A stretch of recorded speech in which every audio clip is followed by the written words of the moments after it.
Okay, good morning. Okay, so आज हम पढ़ने वाले हैं amendments applicable for previous year 16-17 and AY 17-18। ठीक है, चलो let's start. Finance act 2016। Okay, now come to chapter number 1, basic concept. अब इसमें जो इनकम का डेफिनेशन है सेक्शन 2 सबसेक्शन 24, वहाँ पे अमेंडमेंट हुआ है। बट ये अमेंडमेंट समझने के लिए पहले हम पढ़ेंगे 2015 का अमेंडमेंट, जहाँ पे हमने पढ़ा था कि जो गवर्नमेंट से जो सब्सिडी मिलता है या कोई ग्रांट मिलता है तो उसको हम क्या मानते हैं, इनकम मानते हैं। ये अमेंडमेंट होता है फाइनेंस एक्ट 2015, आप सबने पढ़ा है। Any grant received whether from central government, state government, local authority agency, then whether it is received for existing business और setting up of new business, duty drawback, किसी भी तरह से अगर आपको गवर्नमेंट से ग्रांट मिलती है तो उसको क्या माना जाएगा, इनकम माना जाएगा। ऐसा 2015 में अमेंडमेंट हुआ था, उसके वजह से 2016 में अमेंडमेंट हुआ है। ओके, नाउ तो पहले मैं पढ़ता हूँ 2015 में क्या अमेंडमेंट क्या था, फिर उसमें इशू क्या था आपको बताता हूँ, फिर अपन देखेंगे अमेंडमेंट्स। तो ये मैंने पूरा ऐसा विद एनालिसिस आपको बता रहा हूँ कि क्या प्रॉब्लम था और उसका अमेंडमेंट कैसे किया। पढ़ते पहले। Exemption of central government subsidy और ग्रांट और कैश, एग्जम्पशन बोला है। मतलब क्या है, गवर्नमेंट से जो सब्सिडी मिलेगा, ग्रांट मिलेगा, वो पहले 2015 के हिसाब से टैक्सेबल था। 2016 में क्या बोल दिया, एग्जेम्प्ट बोल दिया। कब, towards corpus of fund establish for specific purpose from the definition of income. मतलब ये गवर्नमेंट से सब्सिडी मिल रहा है जो 2015 के हिसाब से टैक्सेबल था, 2016 के हिसाब से टैक्सेबल नहीं होगा, सब्जेक्ट टू कंडीशंस। पढ़ते हैं। Date of applicability AY 17-18। As per finance act 2015, मैं आपको रेफरेंस दे रहा हूँ कि क्या पहले था। Had amended the definition of income under section 224 of the act so as to provide that income shall include assistance in the form of subsidy और grant और cash, incentive or duty drawback, waiver, concession, reimbursement by central government, state government or any other authority in cash or coin to the SAC other than subsidy or grant reimbursement which is taken into account for determination of actual cost of the asset in accordance with provision of explanation 10 to section 43(1) of income tax act। ये आप सबने पढ़ा है 2015 में, correct ना। मतलब 2015 में क्या बोला था कि कोई भी सब्सिडी जो गवर्नमेंट से मिलती है वो आपका इनकम माना जाएगा, एक्सेप्ट ना व्हाट इज़ 43(1) हमने पढ़ा है, एक्चुअल कॉस्ट ऑफ एसेट। ये मैंने आपको बताया था कि अगर वो सब्सिडी अगर अपने कॉस्ट में ऑलरेडी एडजस्ट किया है तो उसको इनकम नहीं माना जाएगा। तो ये आप पढ़ा है, ये पहले था। अभी देखो अमेंडमेंट क्या हुआ है। एज अ रिजल्ट अभी ये प्रॉब्लम अराइज हुआ क्या, ग्रांट और cash assistance subsidy provide by central government for budgetary support of a trust or any other entity form specially for underline operationalizing certain government scheme। मतलब government कुछ scheme run करने के लिए subsidy देती थी। Okay, will be tax in the hands of trust और any other entity. हाँ, मतलब गवर्नमेंट के जो स्कीम लोग ये करते थे, एग्जीक्यूशन करते थे, उनको भी गवर्नमेंट सब्सिडी देती थी, तो वो भी उनके हाथ में क्या होने लगा, एज ए इनकम टैक्सेबल होने लगा। इसलिए अमेंडमेंट क्या किया, therefore it is proposed to amend section 2 subsection 224 to provide that subsidy or grant by the central government for the purpose of corpus of trust or institution established by central government, state government shall not form। मतलब ऐसा मत समझो कि जो government से subsidy मिलेगा उसको income नहीं मानेंगे। गवर्नमेंट से सब्सिडी किसको मिलना चाहिए, जो ट्रस्ट, जो इंस्टीट्यूशन किसने एस्टेब्लिश किया है, सेंट्रल और स्टेट गवर्नमेंट, उसको इनकम नहीं मानेंगे। लेकिन अगर गवर्नमेंट कंपनी को सब्सिडी देती है तो अभी भी उसको इनकम माना जाएगा। So this amendment is only for the institution which are run by government, जो गवर्नमेंट के जो प्रोग्राम्स है उसको एग्जीक्यूट करता है, करेक्ट ना। तो उन्हीं के जो सब्सिडी है उसको इनकम नहीं माना जाएगा। बाकी अगर गवर्नमेंट किसी कंपनी को सब्सिडी देती है तो still it will form part of your income. So don't learn that subsidy from government and central government for किसका सब्सिडी, जो इंस्टीट्यूट उन्होंने फॉर्म की है for the purpose of execution of their schemes, उस पर इसको इनकम नहीं माना जाएगा। बाकी किसी को मिलता है तो उसको इनकम अभी भी माना जाएगा। सो सिंपल थियोरेटिकल अमेंडमेंट है। Is is clear. Now next amendment, तो ये था पहला अमेंडमेंट। दूसरा amendment, rate of income tax including surcharge and cess for AY 17-18। तो देखते टैक्स रेट में क्या बदला हुआ है, सरचार्ज चेंज हुआ है। क्या चेंज हुआ है? ओनली सरचार्ज चेंज हुआ है, मतलब आपके जो बेसिक एग्जाम्पशन लिमिट है for individual as it is same है, 2.5 लाख, 3 लाख, 5 लाख, उसमें कोई चेंज नहीं है, खाली सरचार्ज में चेंज हुआ है। देखो एप्लीकेबल सरचार्ज भी सबका चेंज नहीं हुआ है, only for SSC, individual, HUF, AOP, BOI and AJP। इन 4 लोगों का जो सरचार्ज पहले 12 था वो अभी कितना हो गया, 15%। बाकी criteria same, if income exceeds 1 crore, मतलब अदर देन दिस जो SSC थे firm 12%, local authority 12%, cooperative society 12%, domestic company याद है 7%, 12% एंड फॉरेन 2 एंड 5, उसमें किधर भी चेंज नहीं है। इसलिए मैंने क्लियर कट मेंशन भी किया है कि ये सरचार्ज 12 का 15 हुआ है, 12 सबके लिए था बट 12 का 15 this is not for all the SSC। I have clearly mention which for SSC, individual, HUF, AOP, BOI, AJP। So accordingly आपका भी मार्जिनल लिफ्ट का वर्किंग भी क्या होगा, चेंज होगा। इंस्टेड ऑफ 12% अभी आपको कितना लेना पड़ेगा सरचार्ज, 15%, बाकी कुछ भी चेंज नहीं। Analysis for other SSC other than above there is no change in rate of surcharge, orally भी कहा लिख के भी दिया है ताकि आप बाद में कन्फ्यूजन क्रिएट ना हो। बाकी SSC के लिए सरचार्ज जो आपने पहले पढ़ा था वो एज इट इज़ है। तो कौन से रहेगा सर, फर्म के लिए बोलो कितना होगा, 12%, local authority 12%, LLP 12%, cooperative society 12%, domestic company याद है 7% and 12%, foreign company 2%, 5%, as it is no change. Education से इसमें कोई बदलाव नहीं है, as it is 3%। Clear, this is the second amendment in first chapter. चलो आगे जाते हैं।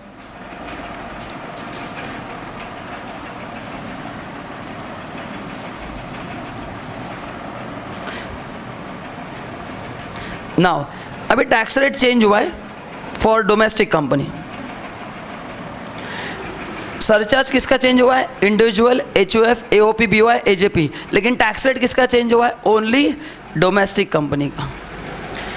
किसका चेंज हुआ है, ओनली डोमेस्टिक कंपनी का टैक्स रेट चेंज हुआ है। तो what was the earlier tax rate, 30%, हमने सबने पढ़ा है। कितना था डोमेस्टिक कंपनी के लिए, फॉरेन कंपनी का चेंज नहीं हुआ है। मैंने यहाँ पे क्या लिखा है, domestic means only domestic, there is no change in rate of tax of foreign company. अच्छा पहले मैंने कुछ टर्म्स है उसको पढ़ते हैं। TI means total income, TT means total turnover and GR means gross receipts. देखो अभी क्या है, assessment year 17-18।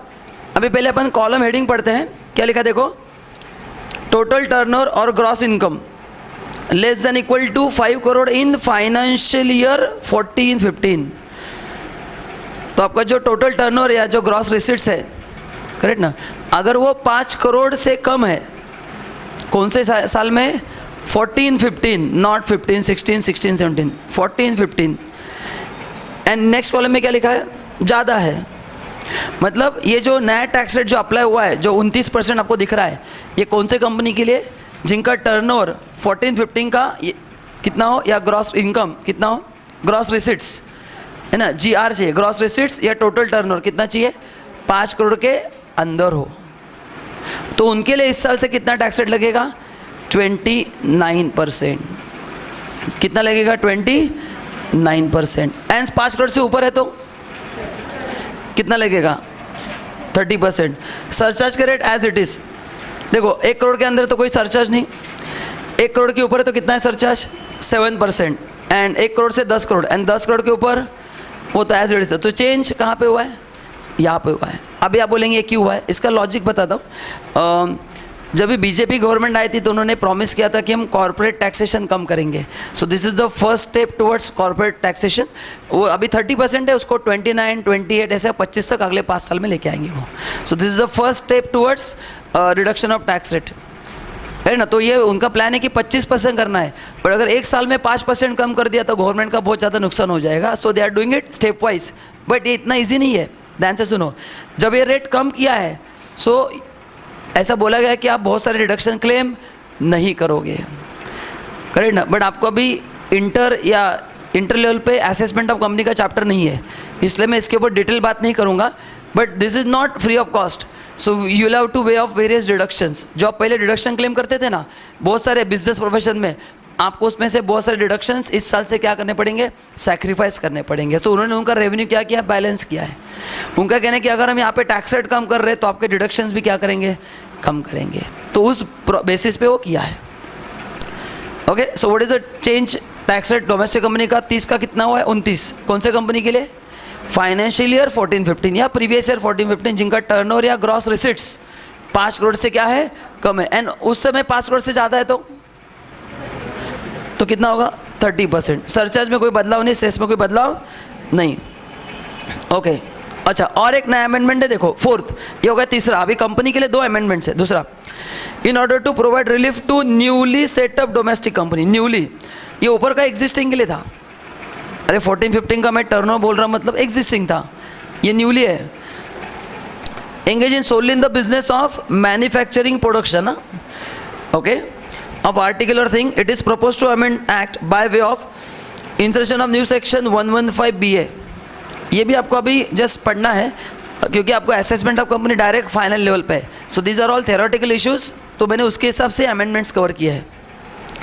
Provide that income tax payable respect of total income of domestic company for previous year relevant to assessment year beginning on और after first day of April 17, correct ना, shall be computed eight 25%। मतलब जो इस साल नई company form हुई है, correct ना, प्रीवियस ईयर 16-17 में असेसमेंट ईयर बोला है ना, असेसमेंट ईयर 1 अप्रैल होगा, मतलब प्रीवियस ईयर क्या होगा, अपना PY 16-17 है तो AY क्या होगा, 17-18।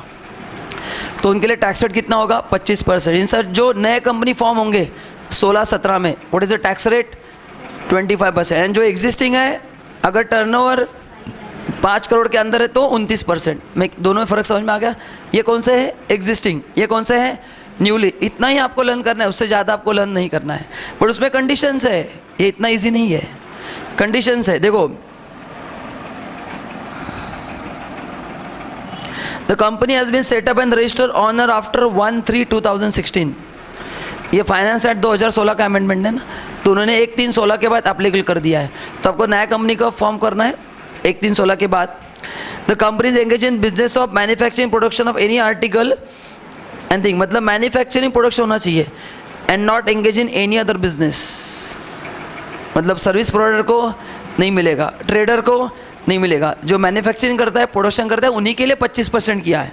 नेक्स्ट देखो, अभी the company while computing is total income has not claim any benefit under section 10AA।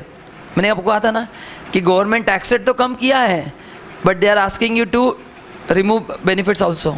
तो 10AA का आपको बेनिफिट नहीं मिलेगा, सबको पता है 10AA, SEZ एक्सपोर्ट प्रॉफिट, वो बेनिफिट क्लेम नहीं करना है। बेनिफिट ऑफ एक्सेलरेटेड डेप्रिसिएशन या एडिशनल डेप्रिसिएशन, इन्वेस्टमेंट अलाउंस याद है 32AC, अब हम क्लेम करते थे एडिशनल डेप्रिसिएशन। हाँ, expenditure on scientific research and any deduction respect of certain income under Part C of Chapter 6A other than provision of 80JJAA, ये कुछ भी बेनिफिट आपको क्लेम नहीं करना है। So they are asking you to pay tax at 25%। 10AA claim नहीं करना है, डेप्रिसिएशन क्लेम नहीं करना है, इन्वेस्टमेंट अलाउंस क्लेम नहीं करना है, साइंटिफिक रिसर्च का जो मिलता है ना एक्स्ट्रा एक्सपेंडिचर 175-20, वो भी कुछ भी क्लेम नहीं करना है। तो ऐसे बहुत सारे ये है। एंड अदर देन 80JJAA, मतलब 80JJAA मिलेगा, बाकी जो है चैप्टर 6 से मतलब क्या हो गया 80C to 80U। तो यहाँ पे जो लिखा है वो आपको बेनिफिट क्लेम नहीं करना है। And last point, the option is furnish. Option मतलब ये आपको कंपल्सरी नहीं है। अगर आपको लगता है कि नहीं मेरे लिए 30% ही बेटर है तो आप 30% दे सकते हैं।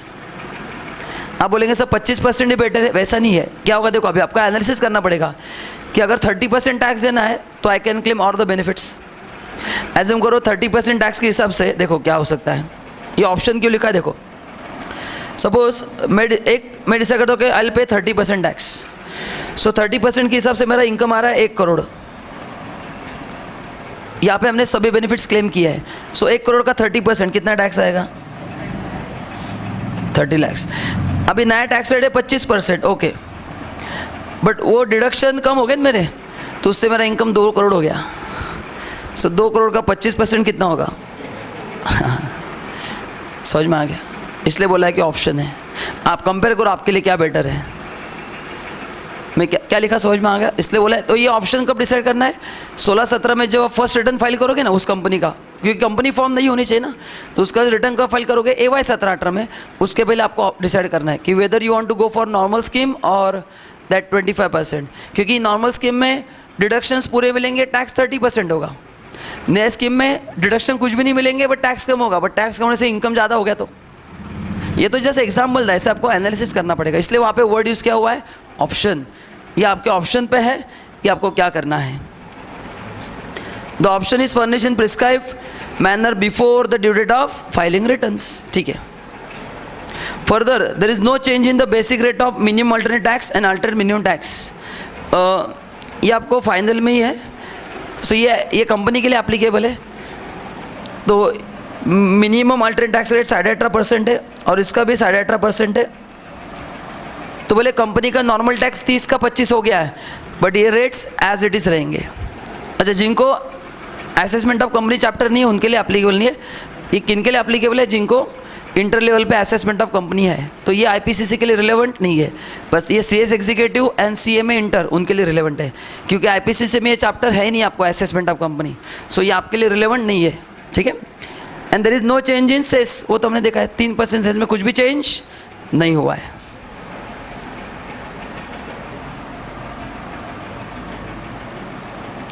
नेक्स्ट अमेंडमेंट, लास्ट अमेंडमेंट बहुत सिंपल अमेंडमेंट है। हमने सबने पढ़ा था 87A, याद है, rebate under section 87A। 2 conditions थे, SEC होना चाहिए रेसिडेंट इंडिविजुअल एंड उसका टैक्सेबल इनकम 5 लाख या उससे कम होना चाहिए। तो रिबेट मिलेगा 2000, तो रिबेट 2 का बस 5000 कर दिया, बस बाकी सब कुछ सेम है। Simple amendment. 2000 रिबेट कितना कर दिया, 5000।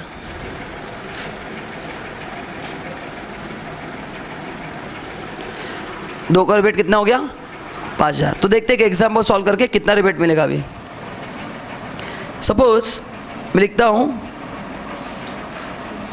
इनकम है 3 lakh, 3,50,000।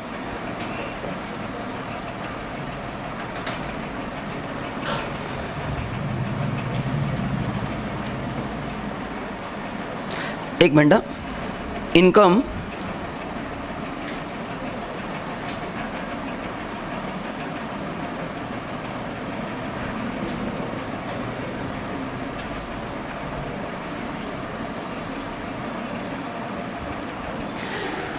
As 25, age 65, age 95, income assume करते हैं अपन 5 लाख एग्जैक्टली।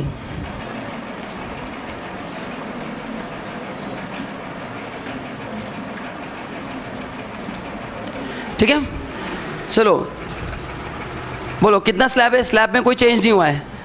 फर्स्ट के लिए कितना होगा, इसके लिए कितना टैक्स होगा, 5 लाख पे कितना टैक्स आएगा। एज 25 है तो कितना एग्जाम्प्ट होगा, 2.5 लाख। तो 2.5 लाख टू 5 लाख डिफरेंस 2,50,000, उसका 10% 25,000। Rebate is to be deducted before education cess. I hope you remember this. फिर भी एक क्वेश्चन करके दे रहा हूँ, कुछ लोग भूल गए। तो कितना मिलेगा rebate, tax on such income 25,000 और 5,000 विच एवर इज लेस। तो ये आएगा 20,000 प्लस 3% सेस 600, 20,000। तो यहाँ पे अपन पहले 2,000 लिखते थे, बस अभी 5,000 लिखना है। स्लैब में कोई चेंज नहीं हुआ है, ठीक है। नेक्स्ट एज 65 है, अभी इनके लिए 3 लाख का एग्जम्पशन मिलेगा, करेक्ट ना। सो ऊपर के 2 लाख पे 10% 20,000। सो अगेन 20,000 और 5,000 whichever is less, 5,000 is less. तो आ गया 15,000 प्लस 3% 15,450।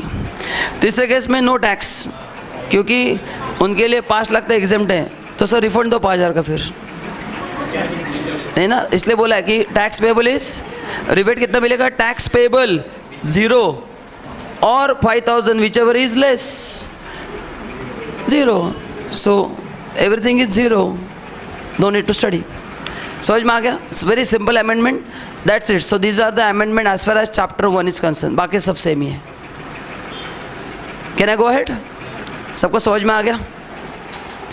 तो चैप्टर 1 में कितने अमेंडमेंट्स हुए? एक बार पहला, इनकम का डेफिनेशन अमेंड हुआ है.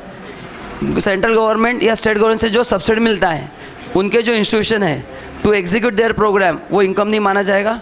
दूसरा, सरचार्ज 4 लोगों का, individual, HOF, AOP, BY, AJP 12 का 15 हुआ है. ठीक है.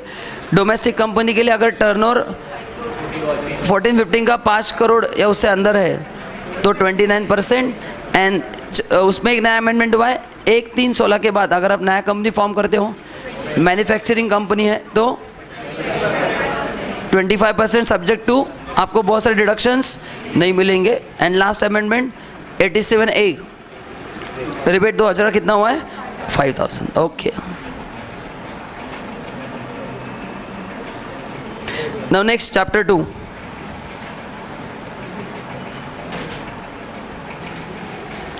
Residential status. इसमें भी 2-3 अमेंडमेंट्स हुए. ना देखो क्या है, तो यहाँ पे अगेन अमेंडमेंट हुआ है फॉरेन कंपनी के लिए.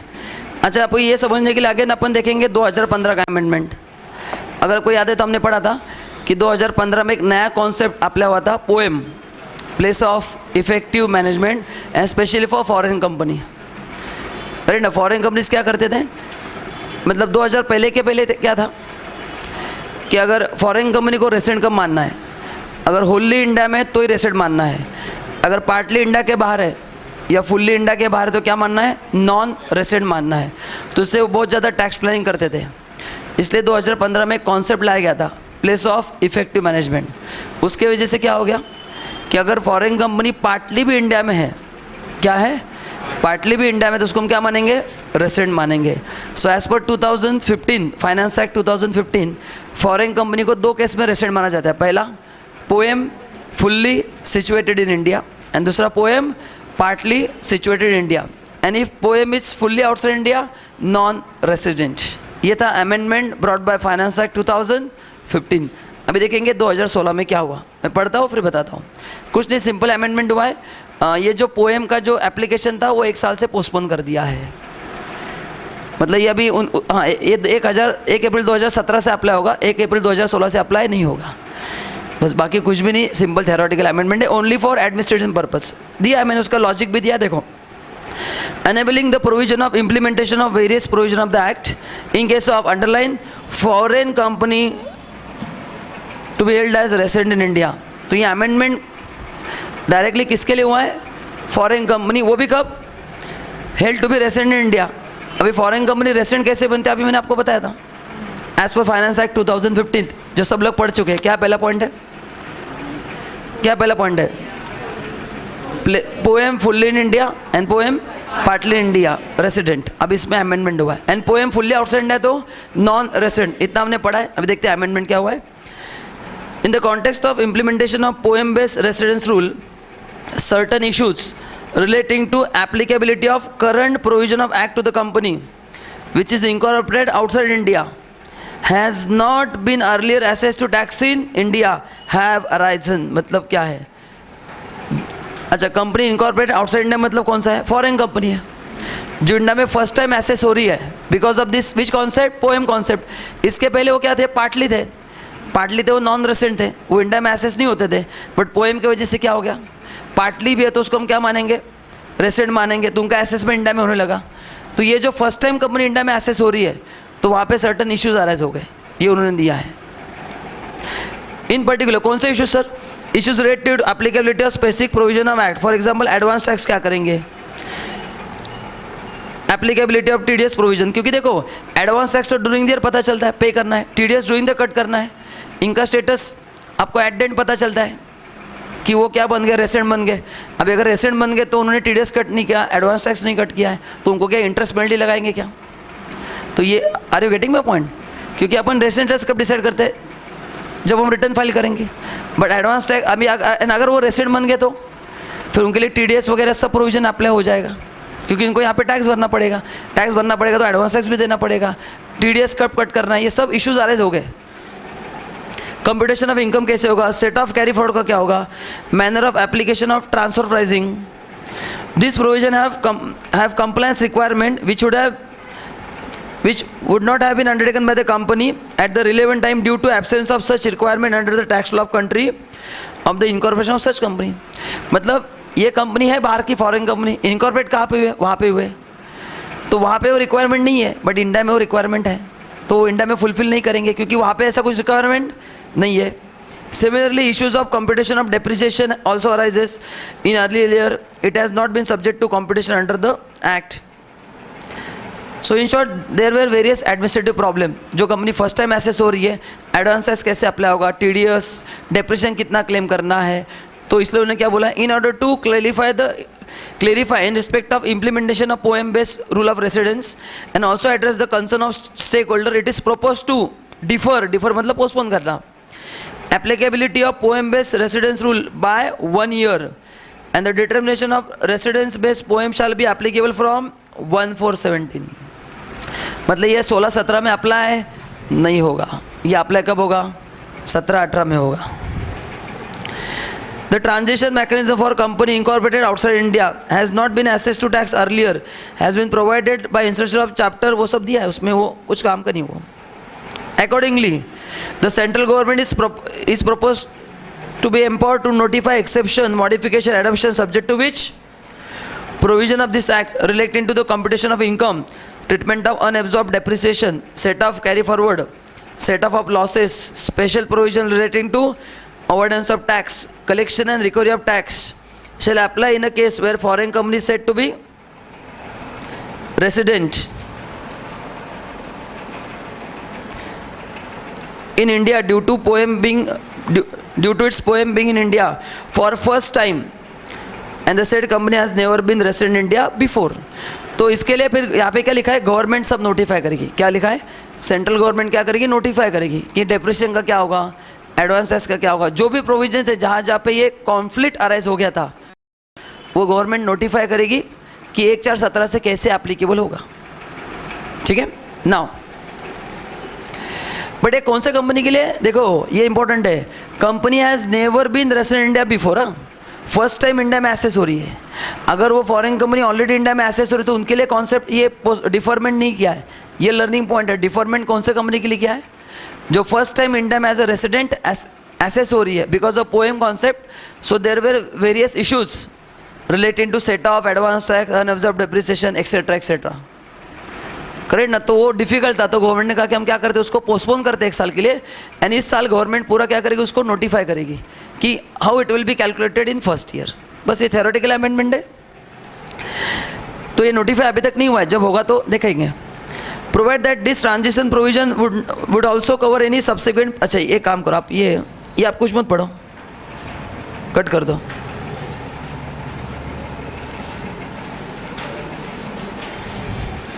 ये कुछ भी मत पढ़ो, ठीक है. सो इसमें क्या दिया, आपको समझ में आ गया क्या दिया इस अमेंडमेंट में, ध्यान से सुनो. ये जो पोएम बेस्ड कॉन्सेप्ट है ये क्या किया है, 1 साल से डिफर कर दिया है. कौन से कंपनी के लिए, हर एक फॉरेन कंपनी के लिए नहीं, जो फर्स्ट टाइम इंडिया में एज अ रेसिडेंट एसेस हो रही है as per the poem concept. बस इतना आपको ध्यान में रखना है, बाकी कुछ भी ध्यान में नहीं रखना है. और उसके ऊपर एग्जाम में क्वेश्चन नहीं आएगा क्योंकि 1/4/17 से अप्लाई होने वाला है ना. तो आपने को प्रीवियस ईयर 16-17 में क्वेश्चन नहीं आएगा, आएगा तो थ्योरेटिकली आएगा, न्यूमेरिकल नहीं आएगा. अच्छा एक क्वेश्चन दिया, पढ़ते हैं अपन, नॉर्मल क्वेश्चन है. ABC INC है स्वीडिश कंपनी, हेडक्वार्टर दिया है, पढ़ लो एक बार क्वेश्चन पूरा, फिर मैं आपको बताता हूँ क्या है. एकदम सिंपल क्वेश्चन, इसमें वो पोएम का कुछ नहीं है, ये जनरल प्रैक्टिस क्वेश्चन है.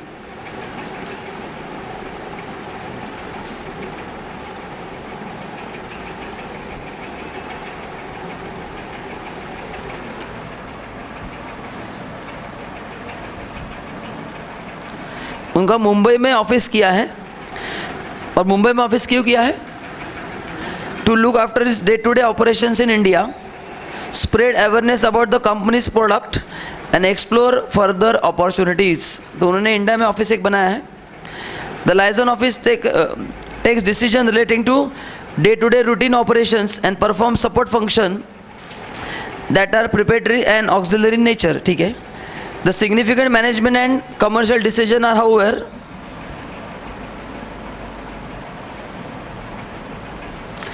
इन substance made by the board of director, जो स्वीडन में है। मतलब कंपनी कहाँ की है? स्वीडन की है। उनका मुंबई में लायजन ऑफिस है, जिसका काम क्या आपने देखा, क्या काम है उनका? डे टू डे ऑपरेशंस देखना। तो अभी देखो क्या है, तो अभी क्वेश्चन है determine the ration status of ABCINC for AY 17-18। अभी पोएम में क्या बोला है? Place of effective management. अगर मैनेजमेंट इंडिया से हो रहा है तो अब इसमें इशू अराइज हो गया था, ये जो लायजन ऑफिस है ये क्या काम कर रहा है? देखो, इसको मैनेजमेंट मानेंगे कि नहीं, ये इशू है।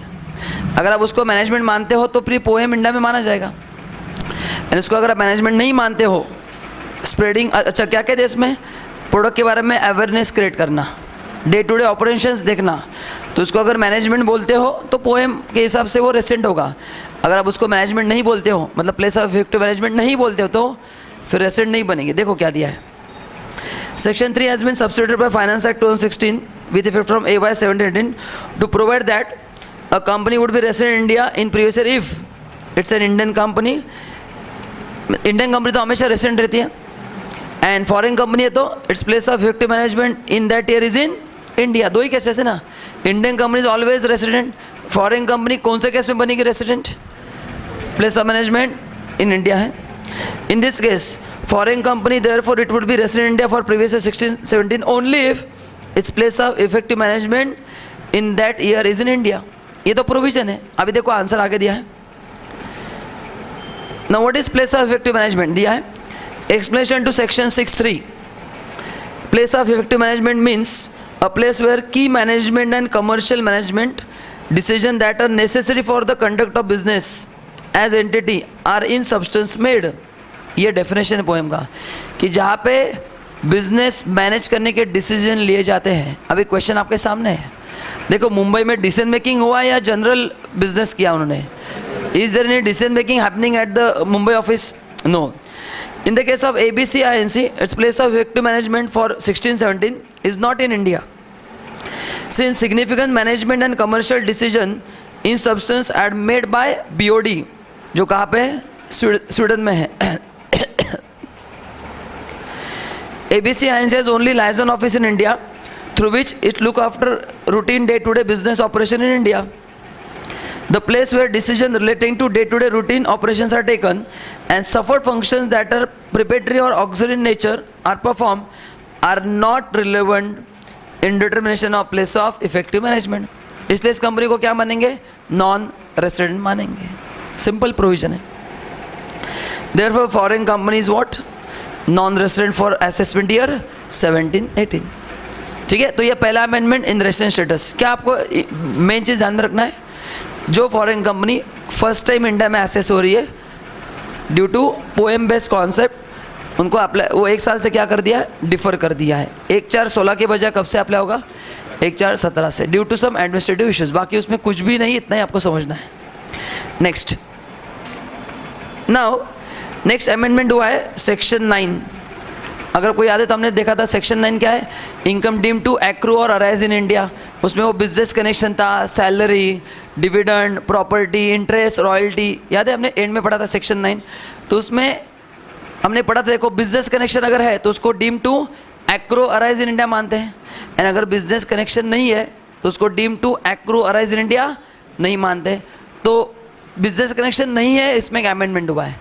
अगर कोई याद है तो हमने पढ़ा था, कोई अगर मूवी के शूटिंग के लिए इंडिया में आता है तो उसको deem to accrue arise India नहीं मानेंगे। कोई खाली परचेस ऑर्डर बुक करता है, देन न्यूज़ कलेक्ट करके बाहर उसका ट्रांसमिशन हो रहा है, उसको डीम टू एक्रू नहीं मानेंगे। उसी लिस्ट में और एक ऐड हो चुका है, बस थ्योरेटिकल अमेंडमेंट है। So now there is one more thing added. किसमें ऐड हुआ है? This transaction is not treated as business connection. मतलब इससे जो इनकम ड्यू होगा ये बिजनेस कनेक्शन नहीं माना जाएगा, तो उस इनकम को डीम टू एक्रू और अराइज इन इंडिया नहीं माना जाएगा। बस this is the theoretical amendment. Let us study. Activity confined to display of rough diamond in special notified zone. तो डिस्प्ले ऑफ डायमंड अगर है, डिस्प्ले ऑफ डायमंड देखो अभी दिया है, मैं पहले पढ़ता हूँ फिर इसका लॉजिक बताता हूँ।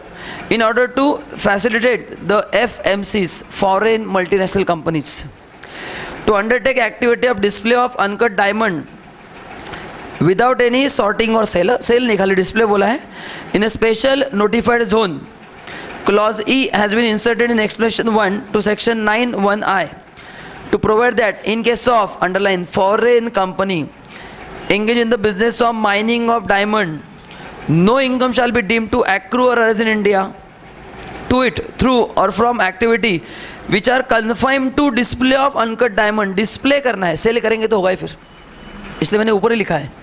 क्या लिखा है? विदाउट एनी सॉर्टिंग और सेल. सेल नहीं करना है. सेल करेंगे तो ऑब्वियसली होगा ना, फिर इंडिया में सेल कर रहे हो तो फिर बात ही खत्म हो गई. डिस्प्ले कर रहे हो in any special notified zone by central government in official gazette in this behalf. अब इसका देखो लॉजिक दिया है, क्या गवर्नमेंट की सोच है इसके पीछे. देखो एनालिसिस लिखा है मैंने, पढ़ो. A special notified zone had been created to facilitate shifting of operation by foreign mining companies to India. तो गवर्नमेंट ने एक जोन बनाया, स्पेशल नोटिफाइड जोन, और उसका इंटेंशन क्या था कि जो फॉरेन कंपनीज है उनका बिजनेस हम इंडिया में शिफ्ट करेंगे. बट अगर ये बिजनेस यहाँ पे शिफ्ट करेंगे तो सेक्शन 1 में क्या लिखा था, इसको हम बिजनेस कनेक्शन मानेंगे, एंड बिजनेस कनेक्शन मानेंगे तो उस पर टैक्स आएगा क्योंकि वो deem to accrue arise in India हो जाएगा.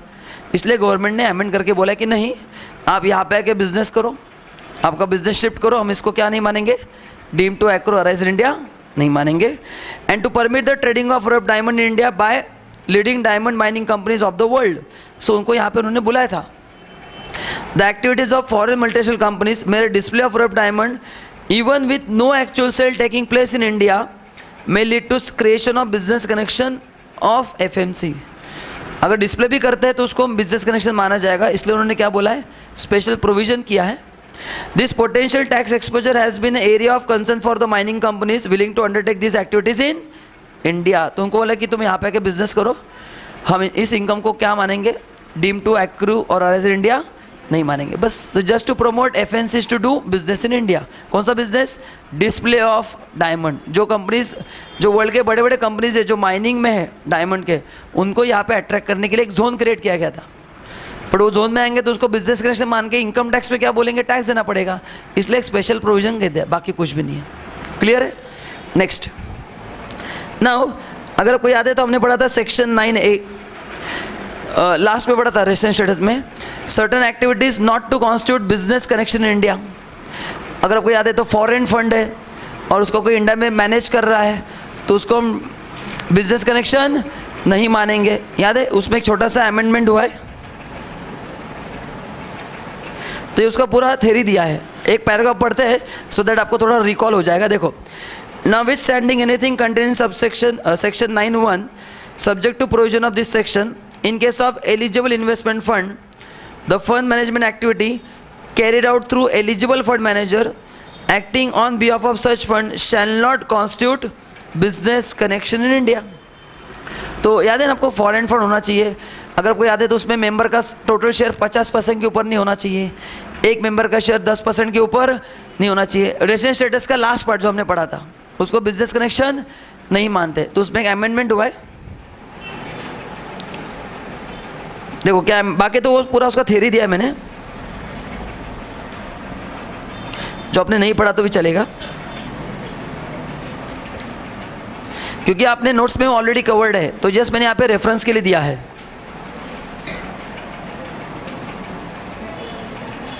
देखो ये है एग्जिस्टिंग प्रोविजन जो मेरे नोट्स में है, और ये जो प्रोविजन है ये अमेंडमेंट हुआ है. ठीक है, और ये अमेंडमेंट IPCC के लिए ज़्यादा इंपॉर्टेंट है एंड CMA के लिए. For CX executive MCQ pattern है तो ये ज़्यादा इंपॉर्टेंट नहीं है. ठीक है, देखते क्या था पहले. Existing provision, the eligible investment fund has to be resident of a country और a specified territory with which India has double taxation avoidance agreement.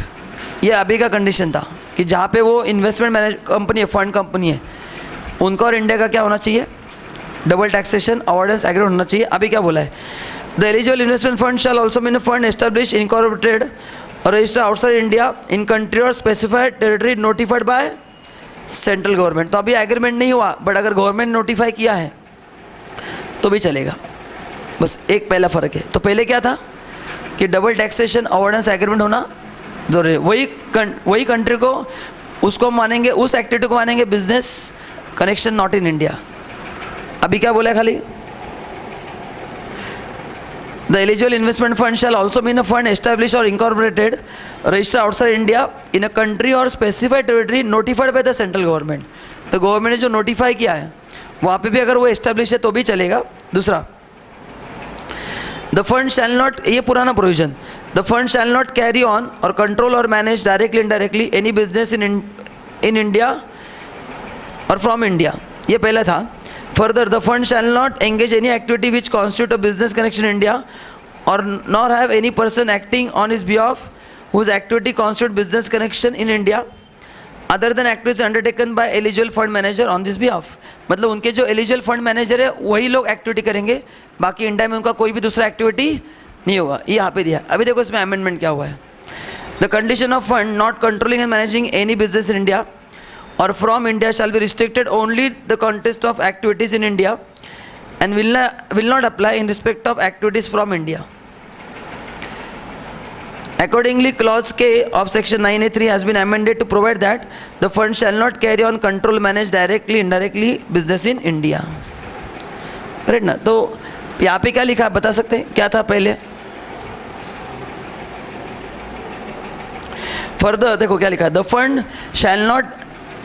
shall neither engage in any activity which constitute business connection in India. मतलब वो fund ने India में ऐसा कोई भी activity नहीं करना चाहिए जिसको हम क्या मानेंगे business connection. Nor have any person acting on its behalf whose activities constitute business connection, या उनके बिहाफ पे कोई अगर इंडिया में काम कर रहा है उसके भी एक्टिविटी बिजनेस कनेक्शन नहीं होना चाहिए. Okay, other than the activities. हाँ, बट कौन से चलेंगे जिसको हम बिजनेस कनेक्शन नहीं मानेंगे. Other than activities taken by fund on its behalf. हाँ, उसके बिहाफ पे अगर वो एजेंट काम कर रहा है तो उसको हम बिजनेस कनेक्शन नहीं मानेंगे. अब इसमें देखो क्या लिखा है.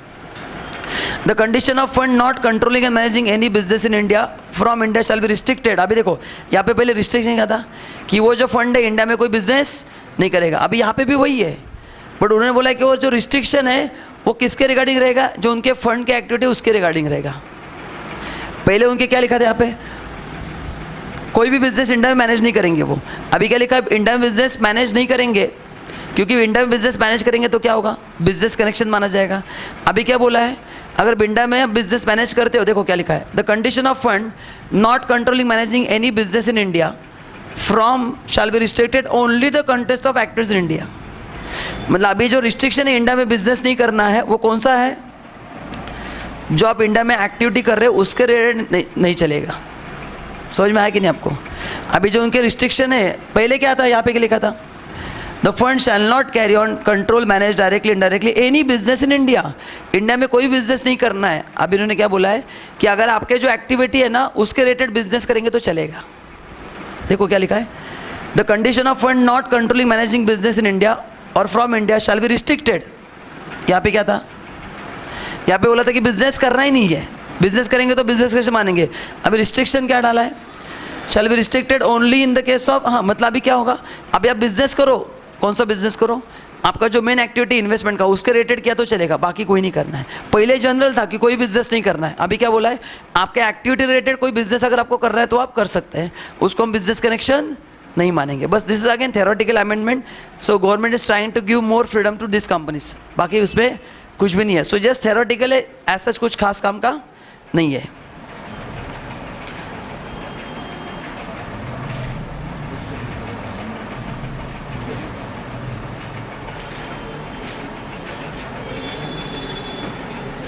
ओके, तो एक बार रिवाइज करते हैं. रेसिडेंट स्टेटस में हमने 3 अमेंडमेंट्स पढ़े. बोलो पहला अमेंडमेंट कौन सा पढ़ा, पोएम का जो कॉन्सेप्ट है वो 1 साल से क्या किया है, डिफर किया है. कौन से कंपनी के लिए, जो फर्स्ट टाइम इंडिया में एसेसोरी एज अ रेसिडेंट. ठीक है. दूसरा अमेंडमेंट क्या किया, business connection not a business connection में क्या अमेंडमेंट किया है, जो फॉरेन मल्टीनेशनल कंपनीज हैं जो इंडिया में आ रही है इन specified notified zone for display of uncut rough diamond, तो उसको भी बिजनेस कनेक्शन नहीं माना जाएगा. एंड तीसरा क्या बोला है, ये जो फॉरेन इन्वेस्टमेंट थे, मतलब जो फंड मैनेजर थे जो इंडिया के बाहर थे, उनके लिए कुछ रिस्ट्रिक्शंस है, उनको क्या कर दिया, थोड़ा ईज कर दिया है. बस उतना ही 3 अमेंडमेंट्स है. ठीक है. नाउ अभी है chapter 3 payment income exempt from tax, जो हमने अगर आपको याद है तो उसमें SEZ आता है, सेक्शन 10 to 1050 बहुत सारे हमने पढ़े थे, तो उसमें थोड़े बहुत अमेंडमेंट्स हुए. देखो क्या है. पहला है सेक्शन 10(12)(a). अगर आपको याद है तो हमने पढ़ा था नेशनल पेंशन स्कीम, याद है, अंडर सेक्शन 80 CCD, याद है क्या आपको? हाँ, तो उसके विड्रॉल पे अमेंडमेंट हुआ है। ओके, पहले वो क्या था, पूरा एग्जाम था। देखो अभी दिया है, पहले हम पढ़ते हैं तो this is nothing but 80 CCD है। 80 CCD में अपन जो पैसा देते हैं अपने को डिडक्शन मिलता है। हाँ, तो उसका जो इनकम है वो सेक्शन 12(a) में आ गया है। एंड सेक्शन 10 क्या होता है हमेशा? Exempt income. देखो क्या दिया है, payment from NPS trust to an employee on the closure of his account और on opting out of the pension scheme shall be exempt. मतलब NPS में अगर स्कीम अपन ने बंद कर दिया तो उससे जो पैसा मिलेगा, क्या मिलेगा? पैसा मिलेगा, उसको क्या किया जाएगा? एग्जेम्प्ट किया जाएगा। अमेंडमेंट ही नहीं है, पहले से था। देखो अभी, so far under the income tax act 1961 the tax treatment of NPS treated refund under section 80 CCD is exempt and tax.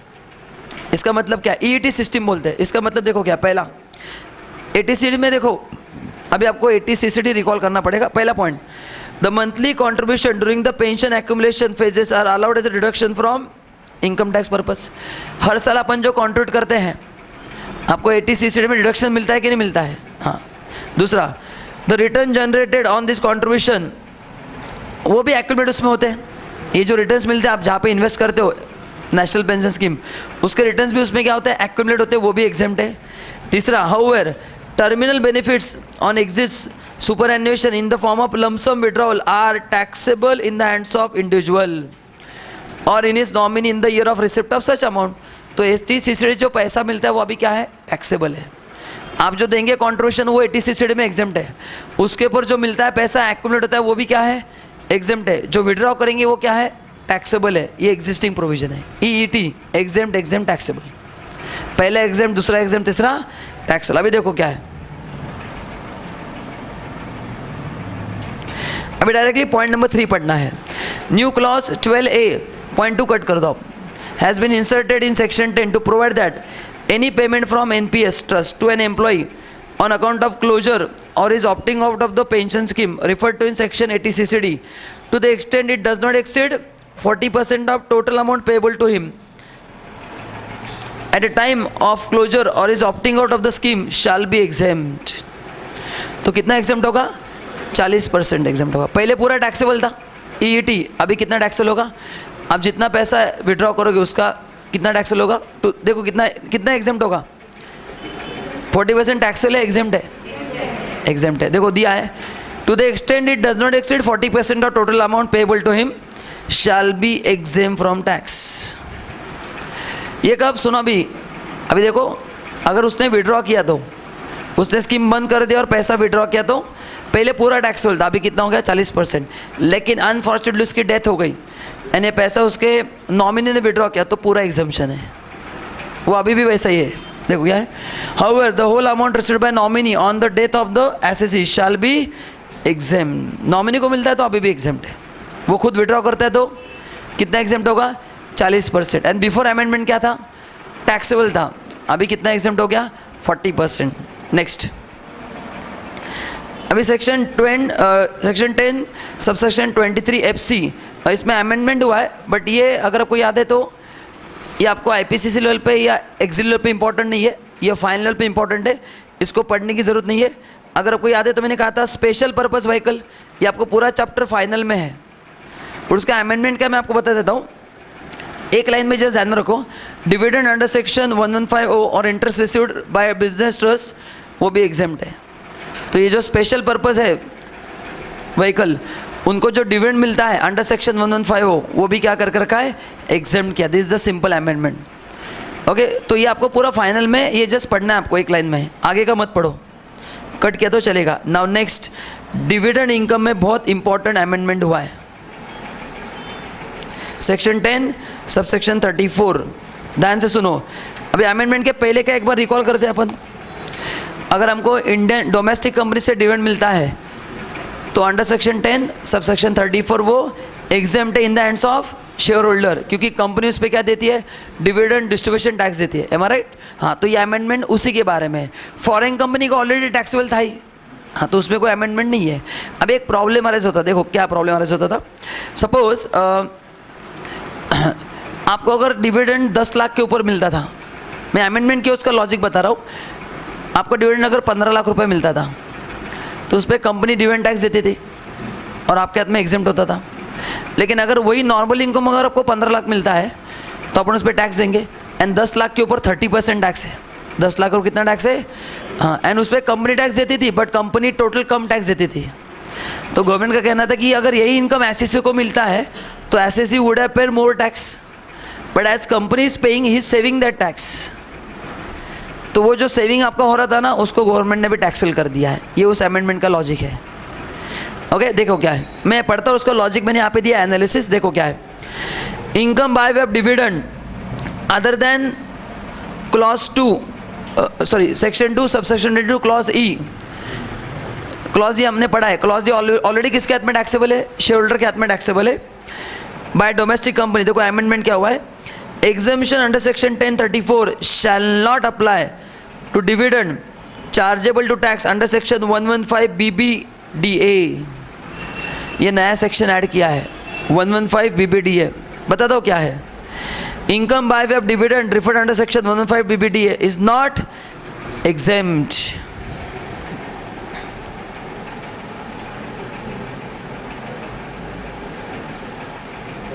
तो यहाँ पे लिखे रखो अबाउ 10 lakhs, लिखो यहाँ पे अबाउ 10 lakhs। तो अगर आपको डिविडेंड मिलता है एंड अगर वो 10 लाख के ऊपर है तो ही आपको टैक्स देना पड़ेगा।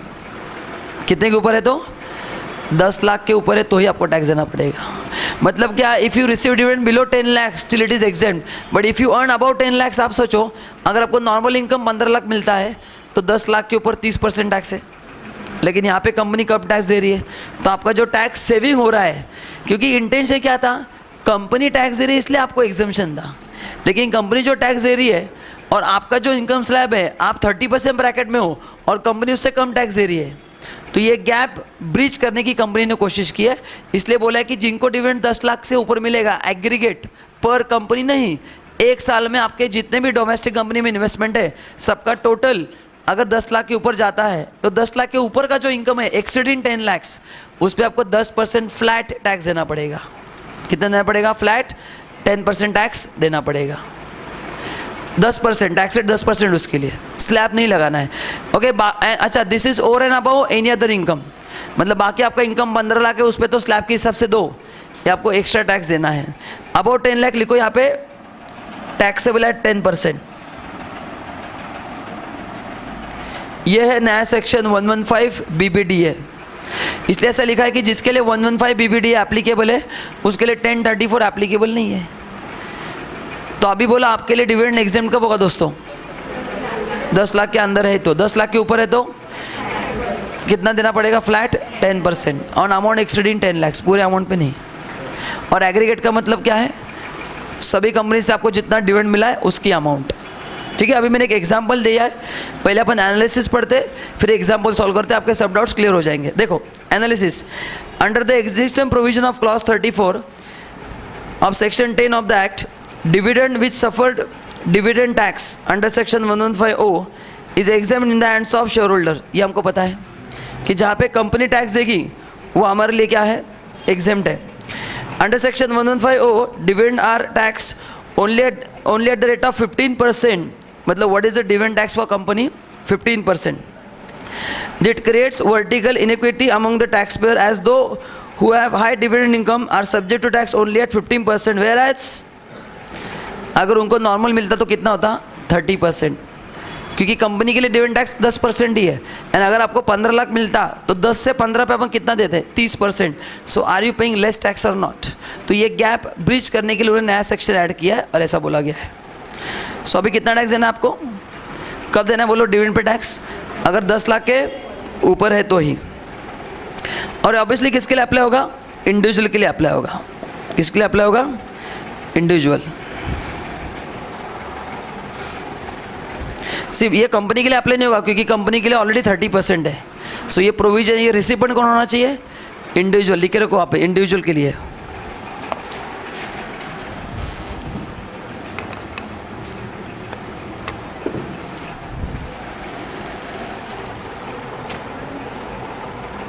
चलो एक एग्जाम्पल सॉल्व करते हैं, आपको समझ में आ जाएगा।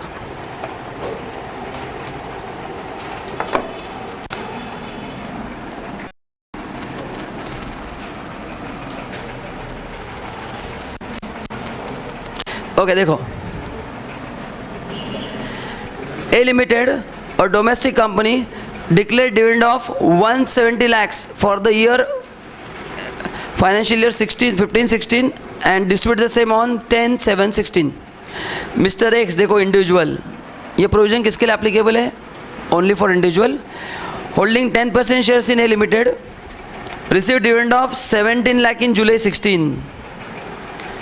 Mr. Y holding 5% shares in A Limited received dividend of 8.5 lakhs. Discuss the implication in the hands of Mr. X and Y. Assuming that Mr. X and Mr. Y have not received any dividend from any other domestic company during the year. बोलो, अभी X को कितना मिला है? 17 lakhs. Y को कितना मिला है? 8.5 लाख। बोलो कौन सा 10 लाख के ऊपर है? हाँ, तो Y का तो पूरा एग्जेम्प्ट होगा। हाँ, X का कितना है? 17 लाख। 17 में से कितना एग्जेम्प्ट है? 10 लाख। 10 के ऊपर कितना है? 7 लाख। तो उस पर टैक्स देना है। पढ़ लो आंसर, दिया मैंने आंसर, लिख पढ़ लो। The dividend of 170 lakhs declared and distributed in previous 16-17 is subject to dividend distribution tax in the hands of A Limited domestic company. In the hands of Mr. X, dividend received up to 10 lakh would be exempt. 7 lakh being received in excess of 10 lakh would be taxable under section 115 BPDA. तो 17 लाख पे नहीं देना है, किस पे देना है? 7 lakh. What is the tax rate? Flat 10%. This is over and above any other income.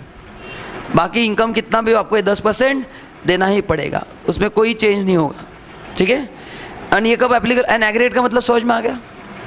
As a share holder जितना एक कंपनी, हर एक कंपनी में 10 लाख नहीं है, टोटल मिला के 10 लाख है। कितना है टोटल मिला के? 10 लाख।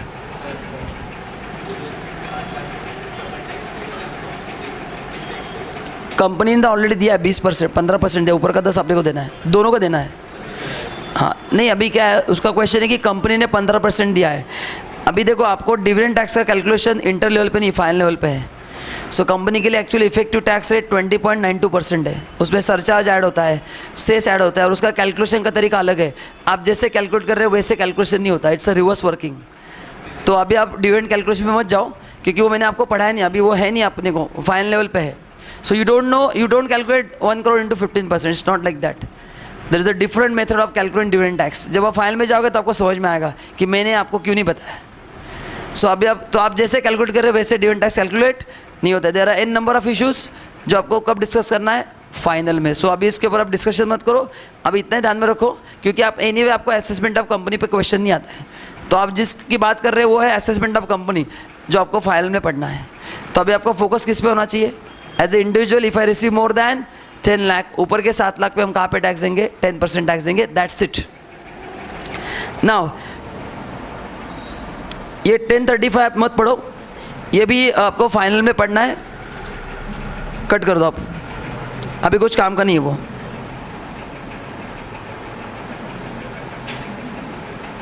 नाउ नेक्स्ट सेक्शन 1038, ये हमने बहुत बार पढ़ा है, लॉन्ग टर्म कैपिटल गेन, सबको याद है। तो हमने पहले क्या पढ़ा है उसको रिवाइज करते हैं। अगर आपके पास लिस्टेड शेयर्स है, आपने उस पर अगर STT पे किया है, एंड अगर लॉन्ग टर्म है मोर देन 12 months, तो वो कैपिटल गेन में से क्या है? एग्जेम्प्ट है। ऐसा कहाँ पे लिखा है? Section 10 subsection 38। तो उसमें 2-3 चीज़ें ऐड हुई है, देखो। Long term capital gain on transfer of securities, देखो क्या, पहला equity shares in a company, unit of equity oriented fund, ये पहले से था, पॉइंट नंबर C नया ऐड हुआ है, क्या है? और यूनिट ऑफ बिजनेस ट्रस्ट, देखो क्या दिया, note, exemption shall also apply in respect of any income arising from transfer of units of business trusts which were acquired in consideration of transfer referred under section 47 XVII. The sale transaction should be entered into after 110(4). तो ये सब दिया है आपको। कुछ देखो एक बार पढ़ लेते हैं, आगे नहीं आपको फाइल में पढ़ना है, अभी इतना कुछ काम का नहीं है। The transaction would be chargeable to STT under chapter 7 दिया है। Then with effect from 1/4/17, this condition is not applicable for a transaction undertaken on recognized stock exchange located in any international financial service center where the consideration for such transaction is paid or payable in foreign currency. मतलब क्या है, ये जो transaction दिया ना unit of business trust, उनमें क्या बोला है देखो, ट्रांजैक्शन पे एसटीटी होना चाहिए, बट अगर ये एसटीटी कब पे करने की जरूरत नहीं है, ये मैं आपको अभी पढ़ाने वाला हूँ कैपिटल गेन में. मतलब क्या, ध्यान से सुनो. हम 1038 में कब आते हैं, अगर एसटीटी पे किया तो ही एग्जेम्प्ट है. लेकिन अगर ये वाला है जो मैं अभी पढ़ रहा हूँ, इसमें अगर एसटीटी पे नहीं किया है तो भी एग्जेम्प्ट है. लेकिन इसको मैंने आगे कैपिटल गेन में कवर किया है.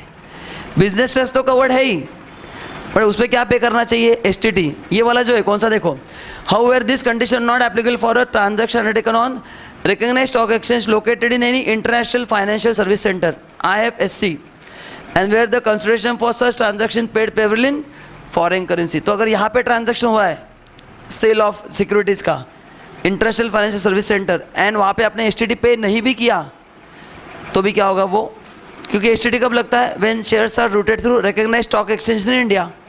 ये इंडिया के बाहर ट्रेड हुआ है, इसमें एसटीटी पे नहीं हुआ है, बट अगर कंसिडरेशन फॉरेन करेंसी मिला है तो even though STT not paid, इसको आपने क्या किया है, एग्जेम्प्ट किया है. Again this is not relevant at inter level, उसको फाइनल लेवल पे ज़्यादा इंपॉर्टेंट है, और ये मैंने कैपिटल गेन में भी दिया है, तो जस्ट थ्योरेटिकली ध्यान में रखना है. बाकी what is equity oriented fund मैंने आपको बताया था, याद है, जिसमें आपका जिस फंड में आपका इन्वेस्टमेंट शेयर्स में मोर देन 65% है. तो कुछ तो 1038 में क्या ऐड हुआ है, unit of business trust. Again ये सब बिजनेस ट्रस्ट क्या है, सब फाइनल में है. सो अभी जस्ट थ्योरेटिकली पढ़ना है कि इसका जो इनकम है वो भी क्या होगा, माफ़ हो जाएगा. लेकिन क्या पे करना है, एसटीटी. एंड किसके लिए एसटीटी इंपॉर्टेंट नहीं है, इंटरनेशनल फाइनेंशियल सर्विस सेंटर, उसके लिए एसटीटी पे नहीं किया तो भी माफ़ होगा अंडर सेक्शन 1038. बट कंडीशन क्या है, पैसा कौन से करेंसी में आना चाहिए, फॉरेन करेंसी. बस थ्योरेटिकली इतना ही लर्न करना है, बाकी इतना ही इनफ है अभी.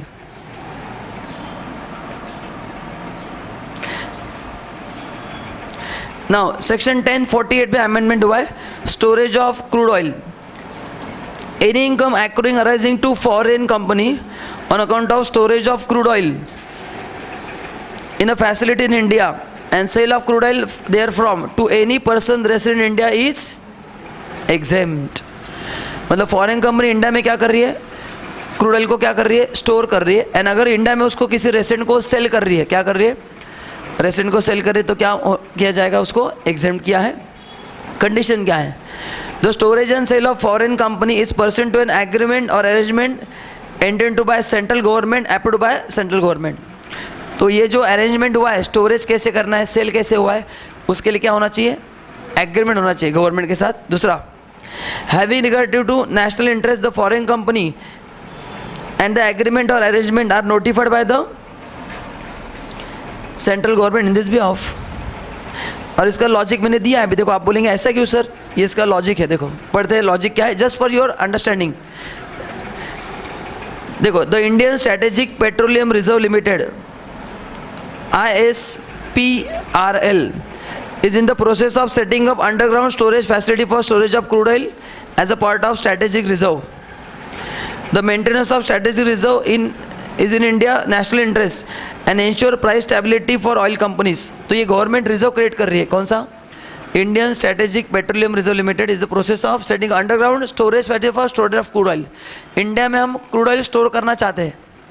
क्यों स्टोर करना चाहते हैं, ताकि ये जो क्रूड प्राइस में जो वेरिएशन आता है ना, प्राइजेस फ्लक्चुएशन ना हो.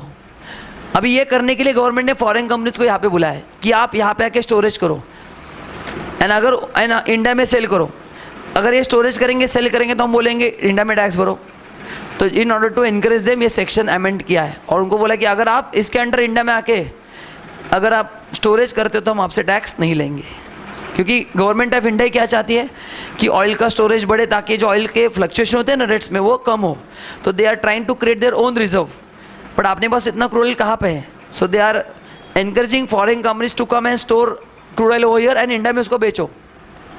जितना स्टोरेज इंडिया में होगा, देखो आप सोचो ट्रांसपोर्टेशन कॉस्ट भी अकॉर्डिंगली कम हो जाएगा, प्राइस फ्लक्चुएशन भी क्या होंगे इंडिया में, कम होंगे, because there will be always storage. तो ये गवर्नमेंट का थिंकिंग है, तो वही दिया उन्होंने. The filing cost of such facility entitle huge financial burden. The government has explored the possibility of meeting substantial part of financial burden through participation of private players, including foreign national oil companies. Multinational companies storing and selling crude oil from outside India, तो ये government के लिए पूरा इतना करना possible नहीं है. So they want participation of foreign companies. इसलिए उनके यहाँ पे बोला कि आप यहाँ पे आके क्रूड ऑयल स्टोर करो, हमारे साथ एग्रीमेंट करो, रेसिडेंट को क्या करो, सेल करो, आपको उस पर टैक्स देने की ज़रूरत नहीं है बस. And what is the logic behind this amendment? We want to create our own crude oil reserve so that price fluctuation can be minimise.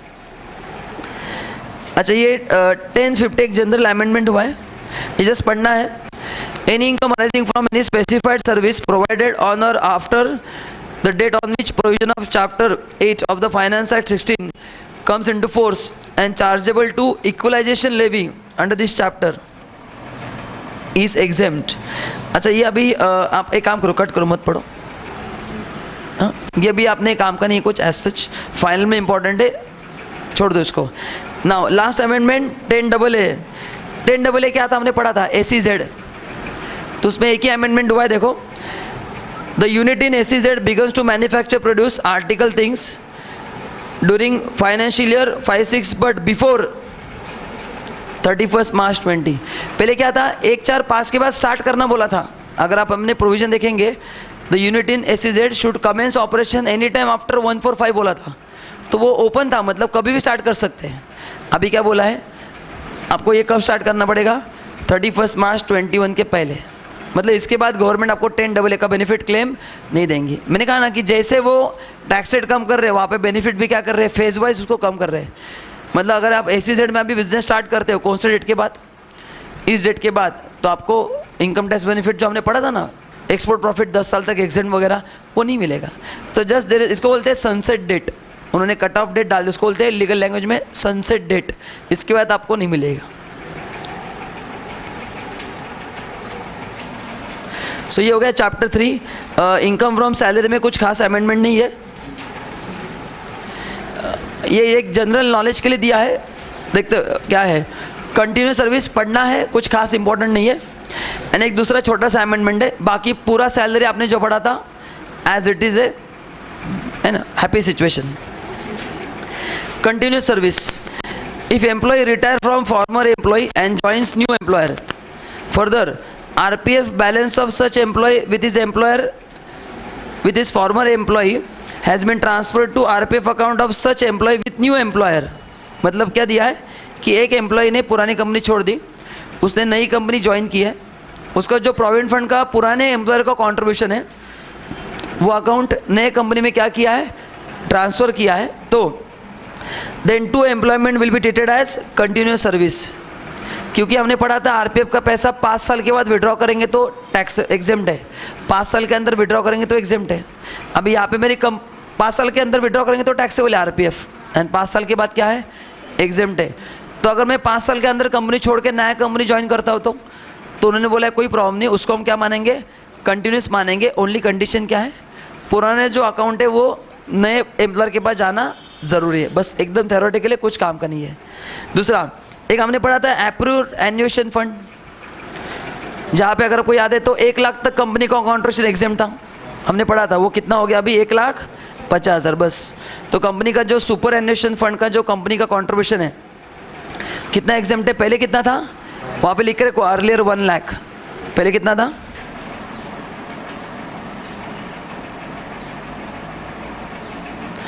Earlier 1 lakh, अभी कितना हो गया, 1,50,000. सिंपल. चलो आगे जाते हैं. Chapter 5 income from house property.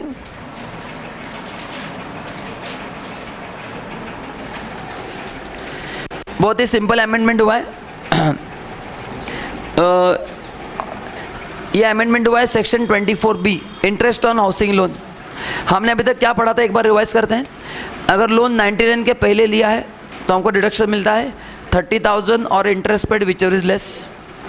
अगर 99 के बाद लिया है तो 2 लाख और interest paid which is less. And और एक कंडीशन था, construction should be completed within 3 years from the end of financial year in which loan is taken. Am I right? बस ये 3 साल को 5 साल कर दिया, बस बाकी कुछ भी नहीं है. अच्छा, क्यों किया है, बिकॉज अभी कंस्ट्रक्शन इंडस्ट्री बहुत प्रॉब्लम में है. जो कंस्ट्रक्शन बिजनेस में है they are not able to complete project on time. तो अगर उन्होंने 3 साल में कंप्लीट नहीं किया तो लाइफ टाइम मेरे को 30,000 का बेनिफिट मिलेगा. मतलब इसमें मेरी गलती है क्या?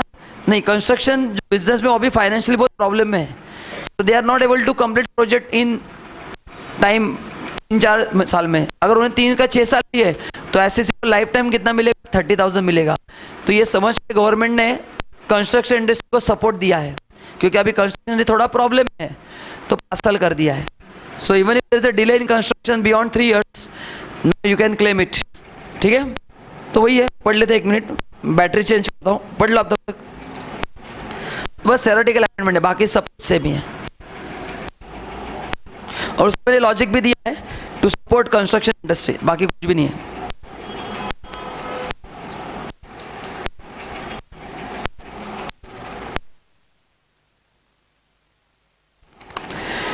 चलो पढ़ते हैं। Increase in time period for acquisition construction of SO property for claiming deduction. Sir what about yellow?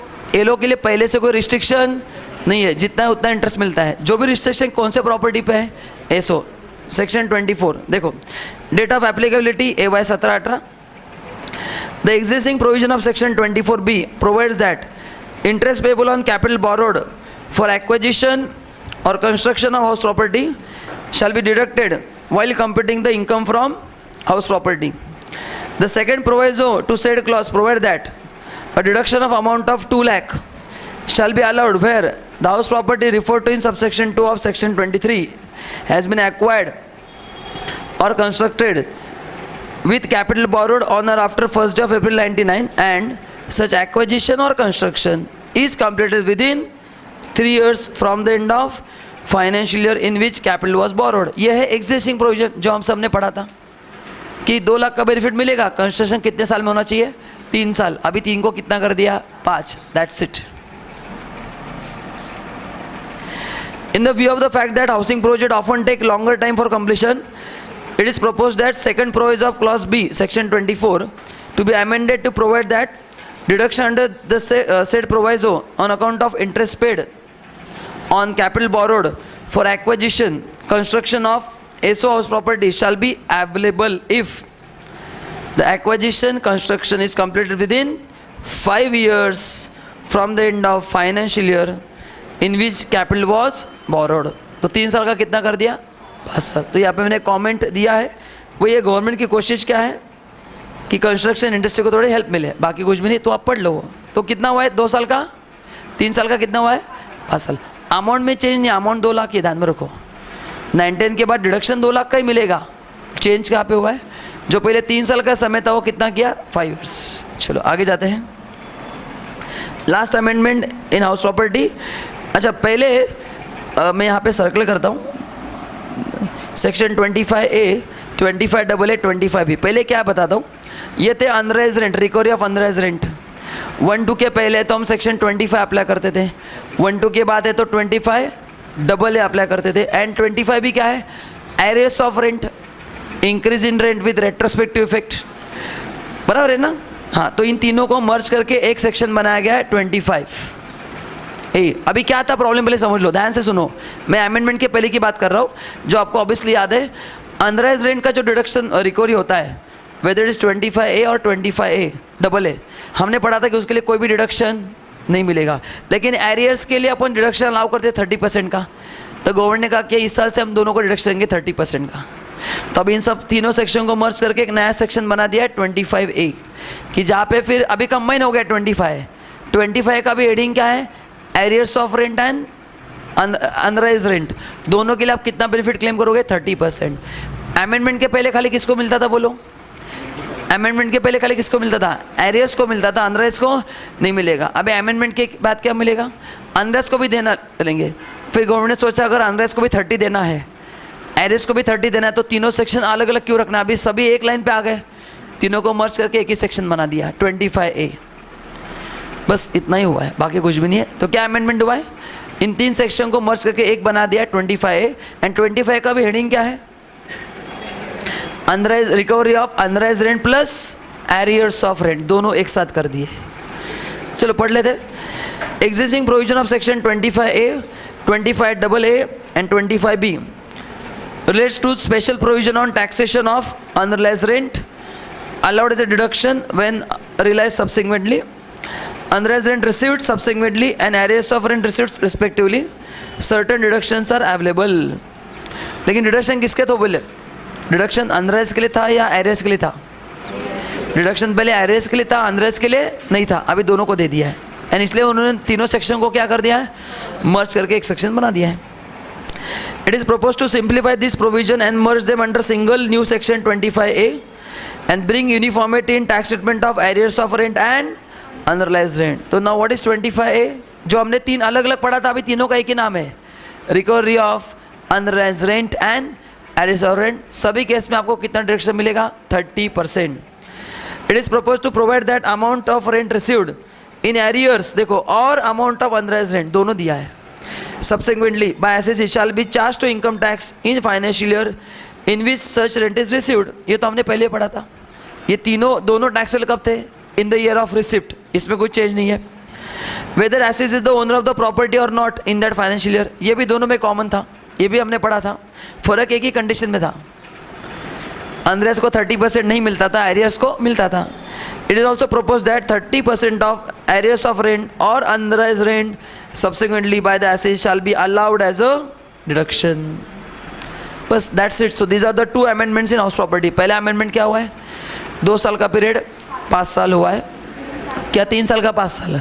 3 साल का पीरियड 5 साल हुआ है। एंड अरियर अनराइज्ड रेंट के लिए पहले 30% डिडक्शन नहीं मिलता था, इस साल से 30% मिलेगा, इसलिए अनराइज्ड एंड एरियर्स उन्होंने मर्ज करके एक सेक्शन बना दिया 25A। That's it. चलो, so now next chapter, business profession.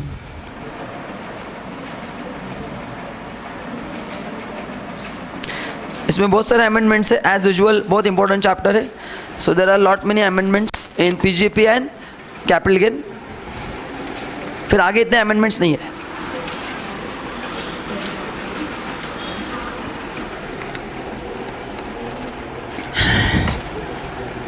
Now amendment हुआ है सेक्शन 28, ये कट कर दो, 32 आ गया गलती से, section 28। Now section 28 clause VA, कहाँ पे अमेंडमेंट हुआ है? Section 28 clause VA। तो अभी क्लॉज VA क्या आपको पहले पता होना चाहिए, है ना? बता दो वो भी, चलो देखते हैं। Taxation of non compete fees, अगर आपको याद है तो मैंने कहा था कि मैं आपको बोलता हूँ कि आप यहाँ पे बिजनेस मत करो, मैं आपको इतना पैसा देता हूँ, तो आपके हाथ में क्या माना जाएगा? वो इनकम माना जाएगा। क्या माना जाएगा? इनकम। ये प्रोविज़न बिजनेस के लिए था, ये प्रोविज़न प्रोफेशनल के लिए वहाँ पे क्लैरिफिकेशन नहीं था, तो ना अभी उसमें वर्ड प्रोफेशनल भी ऐड कर दिया है, बाकी कुछ भी नहीं है। तो अर्लियर दिस प्रोविज़न ऑलरेडी है, बट वो किसके लिए था? Non compete fees received by businessman will be treated as business income, but वहाँ पे बिजनेस था, प्रोफेशन के बारे में कुछ मेंशन नहीं था, तो उन्होंने इस बार वो वर्ड क्या कर दिया? ऐड कर दिया, क्लॉज VA ऐड कर दिया है। So now earlier non compete fees received by businessman taxable, now businessman हो या professional, if you receive non compete fees it will be treated as income from business. That's it. इतना ही simple theoretical amendment है। चलो पढ़ते हैं अभी। The existing provision of clause 28 VA includes within the scope of profits and gains of business profession any sum received or receivable in cash or coin under an agreement for underline not carrying out any activity in relation to word क्या देखो business or not to share any know-how, patent, copyright, trademark, license, franchisee or any other business again or commercial rights of similar nature or information technique likely to assist the manufacturer for processing of goods और provision of this service is charge as a business income. तो ये जो आपको non compete fees मिलता है, क्यों मिलता है? Not to share any know how, not to share any patent, copyright, trademark, तो इसको इनकम पहले ही माना गया था, बट ये इनकम किसका था? बिजनेसमैन के लिए था। वहाँ पे अगर प्रोफेशनल ने ये किया तो क्लैरिफिकेशन नहीं था, तो उन्होंने क्या बोल दिया कि अगर same thing if professional receives non compete fees for not sharing his knowledge, तो उसको भी क्या माना जाएगा? अभी इनकम माना जाएगा। देखो दिया है फर्दर, तो provision clarify that receipt for transfer of right to manufacture, अच्छा transfer of right to manufacture capital gain में आता है ना? Transfer of right to manufacture का मतलब क्या है? सेल हो रहा है ना वो, हाँ। अरे याद है कि नहीं कैपिटल गेन में राइट टू ट्रांसफर, राइट देना भी क्या है? ट्रांसफ़र माना गया है, हाँ. और process any other article or right to carry on any business which are chargeable to tax under the head capital gain would not be taxable as a profits and gains of business profession. मतलब क्या है, पहले में क्या था समझ में आएगा. अभी यहाँ पे कैपिटल गेन क्यों है बताता हूँ. कैपिटल गेन में क्या लिखा है, राइट टू मैन्युफैक्चर मैं किसी को देता हूँ, याद है ना, हमने पढ़ा था. राइट टू मैन्युफैक्चर, गुडविल वगैरह, ब्रांड नेम, ट्रेड नेम है ना, इंटेंजिबल एसेट जो होते हैं, उसको अगर आप राइट टू ट्रांसफ़र करते हैं तो उस पर कैपिटल टैक्स लगता है. उस पर हमने ये भी पढ़ा था कि गुडविल खाली बिजनेस का टैक्सेबल है, प्रोफेशनल का टैक्सेबल नहीं है. तो वही वहाँ पे दिया उन्होंने कि राइट टू ट्रांसफ़र अगर है, राइट टू मैन्युफैक्चर है, बराबर है ना, तो ये कहाँ पे जाता है, कैपिटल गेन. तो इसको बिजनेस प्रोफेशन अपन लेके नहीं आएंगे. Would not be taxable as a profits and gains of business profession under section 45 of the act. Any capital receipt arising on transfer of any business or commercial right is taxed under the head capital gain. The amount of capital gain is computed according to section 48 of the act. For this purpose, cost of acquisition and cost of improvement shall be defined under section 55. Section 55 वही है. क्या है section 55? याद है हमें पढ़ा था goodwill, copyrights, patent, वो है. तो ये कैपिटल गेन बारे में है, तो इसको मैं आपको आगे बताता हूँ. पहला पैराग्राफ क्लियर है क्या. पहले एग्जिस्टिंग प्रोविजन क्या था, एग्जिस्टिंग प्रोविजन में कि अगर बिजनेसमैन को मिलता है कौन सा फीस, नॉन कॉम्पिट फी, तो बिजनेस इनकम था. दूसरे में क्या दिया है, if you transfer right to manufacture, तो कहाँ पे जाएगा वो, कैपिटल गेन. तो उसको बिजनेस इनकम मानने की ज़रूरत नहीं है. और उसका कॉस्ट क्या लेंगे, एज पर द सेक्शन 55, वो आपने पढ़ा था. अगर वो सेल्फ एक्वायर्ड है तो ज़ीरो, परचेस थे तो परचेस, वही है, सेक्शन 55 हमने पढ़ा है. ठीक है. नाउ देखो, हाउएवर, ये रीज़न है अमेंडमेंट का. However, non-compete fees received in relation to carry out any profession are not covered under this provision. ऊपर प्रोफेशन कवर्ड नहीं था, तो उन्होंने अभी कौन सा वर्ड ऐड कर दिया है, प्रोफेशनल. तो क्या अमेंडमेंट हुआ है, सिंपल वर्ड्स में, non compete fees received by professional is also subject to income tax. बात खत्म. अब उसका कैपिटल गेन का क्यों दिया है बताता हूँ मैं आपको. उसका लिंक इसलिए दिया है मैंने, पर्पसफुली दिया है. It is propose to amend clause VA of section 28 of the act to bring non-compete fees receivable in relation to not carrying out any profession underline within the scope of 28 the charging section of profits and gains of business profession. मतलब क्या है, वही दिया है कि अगर आप if you receive non-compete fees as a professional, now it will be subject to income tax. ठीक है. Further, it is also proposed to amend to provide to clarify that receipts for the transfer of right to carry any profession, हाँ अभी देखो क्या है, which are chargeable to tax under the head capital gain would not be taxable as a profits and gains of business profession. अभी क्या होने लगा, ध्यान से सुनो.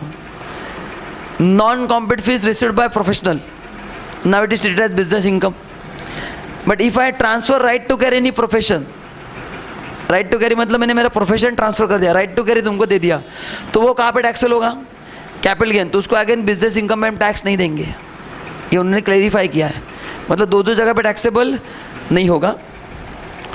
ओके.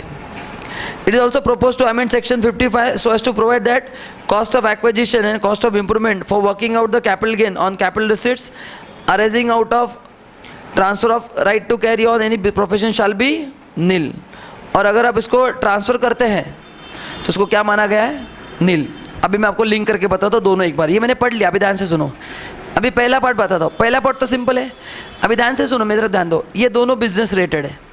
यहाँ पे वर्ड क्या है, हाँ मतलब ध्यान से सुनो. If I receive non compete fees for not, मैंने राइट ट्रांसफ़र नहीं किया है, मतलब बिजनेस मेरा है, मैंने राइट ट्रांसफ़र नहीं किया है. If I receive non compete fees तो बिजनेस इनकम माना जाएगा. एंड अगर उसका मैं राइट ही ट्रांसफ़र कर देता हूँ तो फिर वो बिजनेस में नहीं आएगा, क्योंकि राइट ट्रांसफ़र करना इज अ ट्रांसफ़र. वो कहाँ पे जाएगा, कैपिटल गेन. अब यहाँ पे अमेंडमेंट हो गया. क्या अमेंडमेंट हुआ, बिजनेस में और एक वर्ड ऐड होगा, क्या हो गया, प्रोफेशनल. तो अभी वही कन्फ्यूजन आने से हो गया. अगर मैं ट्रांसफ़र करता हूँ, पहले राइट टू मैन्युफैक्चर तो था ही, अभी राइट टू, ये देखो क्या अमेंडमेंट हुआ है. अभी यहाँ पे पढ़ो, कौन सा दिया है, कहाँ पे दिया है, हाँ देखो, transfer of right to carry any profession है तो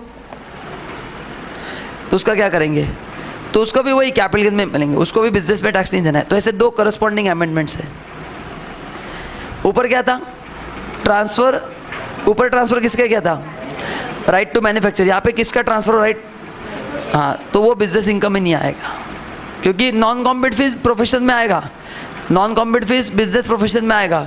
but if you receive money for transfer of right to carry on any profession, वो कहाँ पे जाएगा? कैपिटल गेन में जाएगा बस। एंड उसका कॉस्ट अपन देखेंगे सेक्शन 55 में क्या होगा, वो नील लिया जाता है। कितना लिया जाएगा? नील। नेक्स्ट,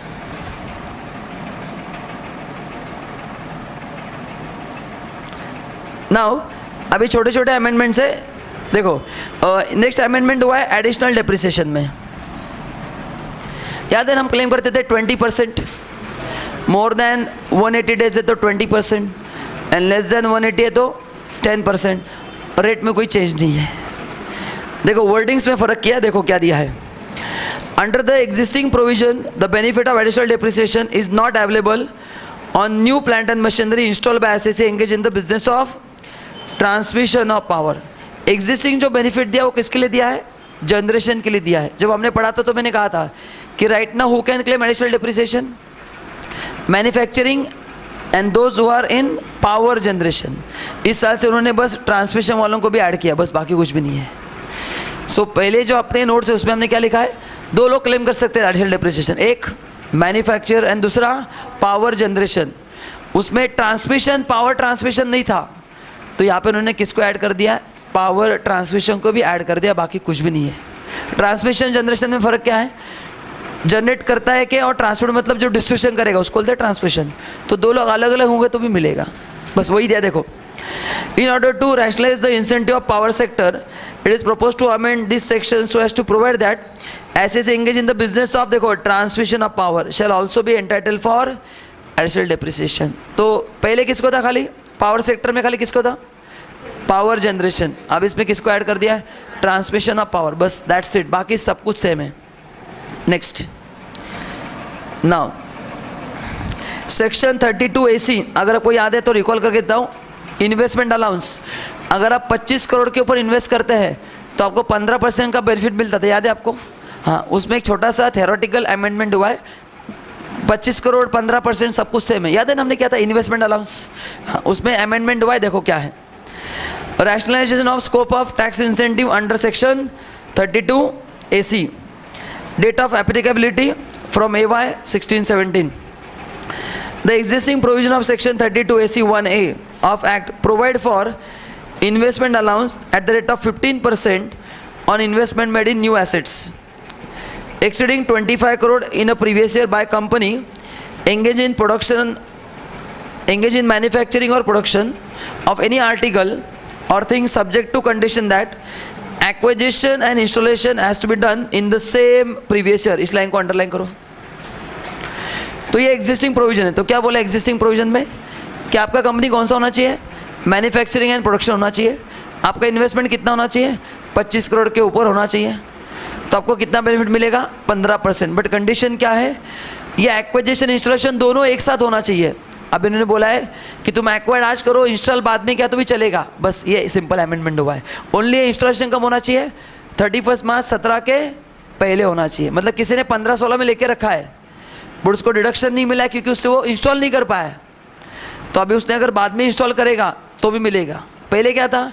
अगर 15-16 में लिया है तो 15-16 में ही इंस्टॉल करना पड़ेगा। अब इन्होंने बोला कि ठीक है तूने 15-16 में लिया था, इंस्टॉल नहीं कर पाया, क्यों नहीं? Due to some problem. तो even if you install later on but when before 31 March 17 आपको टैक्स इंसेंटिव मिलेगा, बस बाकी कुछ भी नहीं है। देखो क्या है। It is propose to amend section 32 AC to provide that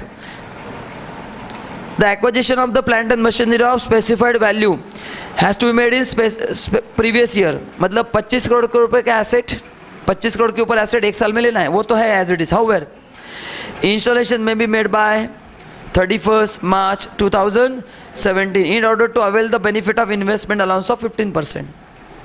It is further proposed to provide that where the installation of new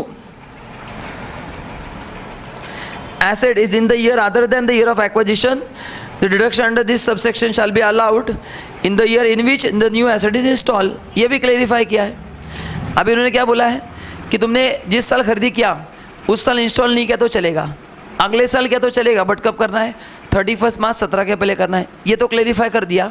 दूसरा कन्फ्यूजन था फिर मैं 15% क्लेम कब करूँगा, इन द ईयर ऑफ एक्विजिशन और इंस्टॉलेशन, तो यहाँ पे वो क्लेरिफाई किया है। कब मिलेगा तुमको, इंस्टॉलेशन की ईयर में वो 15% मिलेगा, क्योंकि पहले दोनों एक ही साथ होता था। पहले जिस साल एक्वायर्ड किया उसी साल इंस्टॉल करना ज़रूरी था। अब ऐसा कंडीशन नहीं है, एक्वायर्ड एक साल में करो, इंस्टॉल अगले साल करो, तो डाउट अरेज हो सकता है। क्या डाउट अरेज होगा कि कौन से साल में क्लेम करना है, तो क्या बोला उन्होंने, यस। नेक्स्ट, अब ये नया सेक्शन ऐड हुआ है, ये अमेंडमेंट नहीं है, इंसर्ट हुआ है। क्या हुआ है, नया सेक्शन इंसर्ट हुआ है।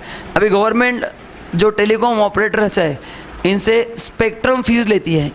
क्या लेती है, टेलीकॉम लाइसेंस अपन ने पढ़ा था ना, वो तो है ही, इन एडिशन वो क्या लेती है, स्पेक्ट्रम फीस।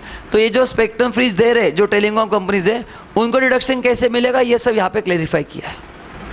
ओके, सो टेलीकॉम फीस तो अलग सेक्शन है, करेक्ट ना। ये एक है, देखो क्या है, spectrum fees for telecommunication services. तो ये प्रोविजन किन के लिए एप्लीकेबल है, आइडिया, वोडाफोन, जो टेलीकम्युनिकेशन के बिजनेस में है। With effect from 1417। Capital expenditure, again important, तो यहाँ पे कौन सा एक्सपेंडिचर कवर्ड है, 35 में कैपिटल। सर रेवेन्यू है तो आप उसको 37 में क्लेम कर सकते हैं, general deduction. Capital expenditure for obtaining right to use spectrum for telecommunication services, तो वो जो अपने राइट्स लिए स्पेक्ट्रम के लिए जो पैसा दिया है उसका डिडक्शन कैसे मिलेगा, दिया है। एक्सपेंडिचर शुड बी, बट उसके लिए कंडीशन है, आप डिडक्शन क्लेम करो under section 35, but there are conditions. पहला condition, expenditure should be capital nature, it should be incurred for the purpose of acquiring any right to use spectrum for telecommunication service, ठीक है। It may be incurred may be before commencement of the business और after any time during the previous year. Commencement के पहले क्या तो चलेगा, बाद में क्या तो भी चलेगा। Payment has actually been made, जैसे था ना टेलीकम्युनिकेशन में, याद है ना, ड्यू बेसिस पे आपको रिडक्शन नहीं मिलेगा, जितना आपने पे किया है, याद है आपको, amount paid upon number of years left, same दिया है। ऑब्टेन राइट टू स्पेक्ट्रम, वही दिया है। डिडक्शन, देखो कितना डिडक्शन मिलेगा, और deduction equal to the appropriate fraction of the amount of such expenditure, वही है। 10 साल का लिया तो 10 साल में मिलेगा। सेम टेलीकॉम लाइसेंस कैसा काम करता है उसी तरह का है। Deduction shall be allowed for each relevant previous year. अगर 10 साल के लिए लिया है, 10 साल के लिए आपने 500 करोड़ पे किया है, और पे किया एक्चुअली 500 करोड़, तो हर साल कितना मिलेगा, 50 करोड़ मिलेगा। Now failure to comply with the conditions, उसके लिए कुछ कंडीशंस दिए है, अगर वो कंडीशन फुलफिल नहीं होती तो क्या होगा, the deduction shall be deemed to have been wrongly allowed. मतलब आपने जितना भी डिडक्शन क्लेम किया है 3, 4, 5 साल, वो माना जाएगा कि रॉन्गली आपने क्लेम किया है, एंड वो जो आपको डिडक्शन दिया गया है वो आपके इनकम में अगेन क्या किया जाएगा, एड बैक किया जाएगा, वही दिया है। द असेसिंग ऑफिसर में recompute the total income of the assessee for the said previous year and make necessary rectification. The time limit of 4 years as per section 154(7) shall apply from the end of previous year in which failure to comply with the provision of this section shall take place. अभी 154(7) ये है rectification. ये क्या है, department को जब तो rectify करेगी तो उनके लिए, उसके लिए गवर्नमेंट ने कितना समय दिया है, 4 साल। तो ये जो रीअसेसमेंट होगा, ऊपर बोला है ना, आपका इनकम रिकम्प्यूट किया जाएगा, तो उसके लिए अंडर सेक्शन 154 सबसेक्शन 7 पे कितने साल दिए, 4 साल। 4 साल भी कहाँ से, जिस from the end of previous year in which fail to comply, जिस साल आपने कंडीशन फुलफिल नहीं किए वो साल खत्म होने के बाद 4 साल में आपका अगेन पूरा असेसमेंट करके वो टैक्स लिया जाएगा आपसे। ना डिडक्शन कौन से साल से मिलेगा, spectrum fees paid before the commencement, commencement के पहले है तो जिस साल बिजनेस कमेंस किया उस साल, एंड कमेंसमेंट के बाद दिया तो फिर ऑब्वियसली जिस साल पे करेंगे उस साल। सेम थिंग जो आपने पढ़ा था टेलीकॉम लाइसेंस में कि कमेंसमेंट होने से पहले दिया है तो जिस दिन कमेंसमेंट होगा वहाँ से, एंड कमेंस होने के बाद दिया तो जब पे करेंगे तब आपको बेनिफिट मिलेगा। एंड वही एप्रोप्रिएट फ्रैक्शन का मतलब वही है, amount upon number of years, वो आपने पढ़ा है तो कुछ काम का नहीं हो। सेम ही है जो आपने टेलीकॉम लाइसेंस में किया है। Next,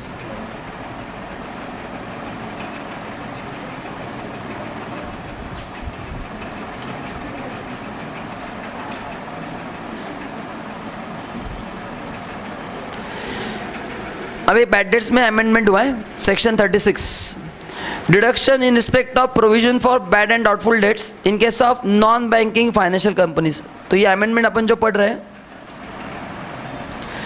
non banking financial companies के लिए है। Under the existing provision of sub clause C दिया है, in computing the profits of a public financial institution, state financial corporation, state industrial investment corporation, a deduction limited to an amount not exceeding 5% of gross total income computed before making any deduction under above clause under chapter 6A is allowed in respect of provision for bad debts। मतलब ये जो non banking finance companies है इनके लिए maximum कितना bad debts का provision allowed है? 5%। कितना अलाउड है? अगर आपको याद है तो हमने IPCC में इसके क्वेश्चन भी सॉल्व किए थे, करेक्ट ना? आप देख लो आप क्या हो गया, मतलब जब मैंने आपको पढ़ाया था तब हमने इसके न्यूमेरिकल सॉल्व किया है। तो कितना अलाउड है? 5%। अभी देखो क्या अमेंडमेंट हुआ है, लेकिन 5% किसका बोला है? 5% किसका बोला है? GTI। GTI कौन सा? Before making any deduction under above clause and chapter 6A। Above clause में अपन जो पढ़ रहे वो, एंड चैप्टर 6A मतलब 80C to 80U is allowed. अभी क्या अमेंडमेंट हो देखो, considering the fact that non-banking financial companies are also engaged in financial lending to different sectors of society, it is proposed to amend the provision of clause दिया उन्होंने to provide deduction from the total income on account of provision of bad debts to the extent of 5% of the total income। पहले किसका था? GTI का था 5%, अभी किसका कर दिया है? टोटल इनकम का। तो क्या फ़र्क है GTI और this thing? GTI minus 80C to 80U is equal to total income. तो पहले जो GTI का 5% मिलता था अभी वो किसका मिलेगा? टोटल इनकम का 5% मिलेगा। बस इतना ही उन्होंने बोला है। तो परसेंटेज 5 ही है, लेकिन पहले 5% किसका था? GTI का। अभी उन्होंने क्या बोल दिया है? Total income. तो ये कुछ ज़्यादा इंपॉर्टेंट अमेंडमेंट नहीं है क्योंकि उस पर ऐसा स्पेशल क्वेश्चंस नहीं आते हैं ना। अभी छोटे छोटे अमेंडमेंट्स हैं तो ये इतना खास इंपॉर्टेंट नहीं है ना। तो आई डोंट थिंक इस पर ऐसा कुछ स्पेशल क्वेश्चन आ सकता है। नाउ अभी ये इंपॉर्टेंट है, पहले हम रिवाइज करते हैं 43B। क्या है section 43B? Certain expenses are allowed as reduction only on paid basis. उनको ड्यू बेसिस पे अलाउ नहीं किया जाएगा। एंड वो पे भी कब करना है? Before the date of filing return. There are 2 dates of filing return, one is 31 July and one is 30 September. उसमें 5-6 एक्सपेंसेस थे, बस उसमें एक एक्सपेंडिचर गवर्नमेंट ने ऐड किया है। देखो कौन सा ऐड किया है? रेलवे का। अगर आपको कोई रेलवे के ड्यू है तो रेलवे को टाइम पे पैसा दो, क्योंकि रेलवे अपना लॉसेस में चल रहा है ना। तो अगर रेलवे का पैसा आप यूज़ मत करो। अगर आप रेलवे का पैसा, आपको अगर रेलवे का कुछ पेमेंट करना है, अगर वो आपने टाइमली नहीं किया तो हम आपको इनकम टैक्स में उसका बेनिफिट नहीं देंगे। तो अगर किसी को रेलवे को कुछ पैसा देना है, किसी बिजनेसमैन को, पता नहीं कौन सा होगा, तो वो दिया है, बस दिया है, बाकी कुछ भी नहीं। देखो नेक्स्ट पेज पे अमेंडमेंट दिया, उतना ही पढ़ो, इसको अंडरलाइन करो। With a view to ensure prompt payment of dues to railways for the use of railways assets. अगर कोई कंपनी रेलवे के एसेट यूज़ कर रही है, मतलब रेलवे से कुछ उनको रेलवे का पेमेंट करना है, कंपनीज वगैरह, वो पहले टाइम पे नहीं करते थे, अपना घर का ही है ऐसा मानते थे, तो इनको इनकम टैक्स का बेनिफिट मिलता था। तो अभी आपको जो रेलवे को कुछ पेमेंट करना है एज अ ऑर्गेनाइजेशन, तो आपको कब फाइल करना पड़ेगा, मतलब कब पेमेंट करना पड़ेगा? रिटर्न फाइल करने से पहले, अदरवाइज आपको उसका डिडक्शन नहीं मिलेगा। तो उसमें एक ऐड हो गया है। नेक्स्ट नाउ 44AB ऑडिट के लिमिट में चेंज हुआ है। ऑडिट का लिमिट पहले क्या था देखो, अभी increase in threshold limit for the audit for the person having income from profession. पहले क्या था? 25 लाख, अभी कितना हो गया? 50 लाख हो गया। सिंपल है। तो अगर आपको अभी ऑडिट कब करना है? अगर आपका इनकम अब CA बनने के बाद अगर ये अमेंडमेंट नहीं होता है, तो अगर आपके रिसीट 50 लाख के ऊपर है तो ही अमेंडमेंट तो ही ऑडिट होगा। 50 लाख के अंदर है तो अमेंडमेंट ऑडिट नहीं होगा। नेक्स्ट, अच्छा ये किसका हो गया? प्रोफेशनल का। 25 का कितना हो गया? नीचे अपना भी इंक्रीज हो गया। जो बिजनेसमैन है उनका 1 करोड़ का कितना हो गया? 2 करोड़। तो दोनों दिया है, बिजनेस का नीचे दिया है 44AB। तो इन शॉर्ट दोनों लिमिट चेंज हो गए। बिजनेसमैन का कितना था पहले? 1 करोड़ का कितना हो गया? 2 crore. And for professional 25 lakh का कितना हो गया, 50 lakhs दिया। देखो यहाँ पे बस अंडरलाइन करो, बाकी पढ़ने की जरूरत नहीं, सिंपल अमेंडमेंट है। 1 करोड़ का कितना हो गया, 2 crore, and for professional 25 lakh का कितना हो गया, 50 lakhs। नेक्स्ट, अच्छा अभी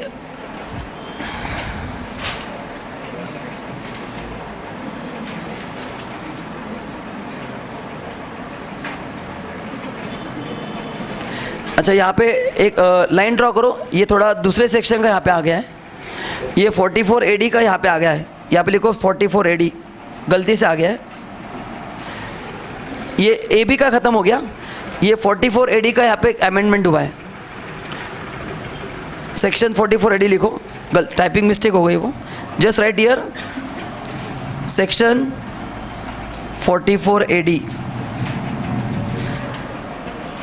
जस्ट लेट मी चेक आगे दिया है क्या मैंने, अच्छा ADA दिया है, ठीक है, लिखा आपने हेडिंग, क्या लिखा, सेक्शन 44 AD।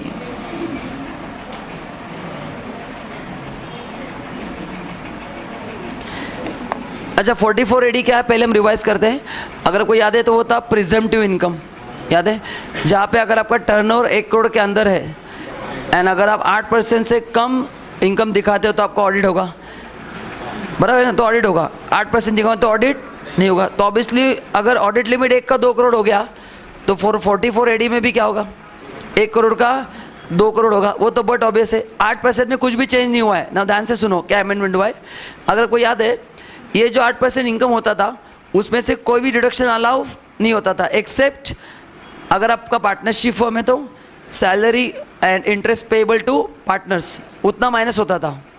अभी इस साल से बोला है वो भी माइनस नहीं होगा, ऐसे चिंदे अमेंडमेंट्स किए हैं। देखो, it is also propose that expenditure in the nature of salary, remuneration, interest paid to partner as per clause B of section 40 shall not be deducted while computing the income under section 44 AD।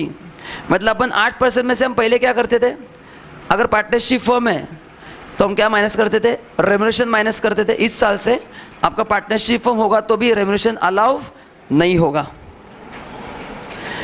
Correct, that's it.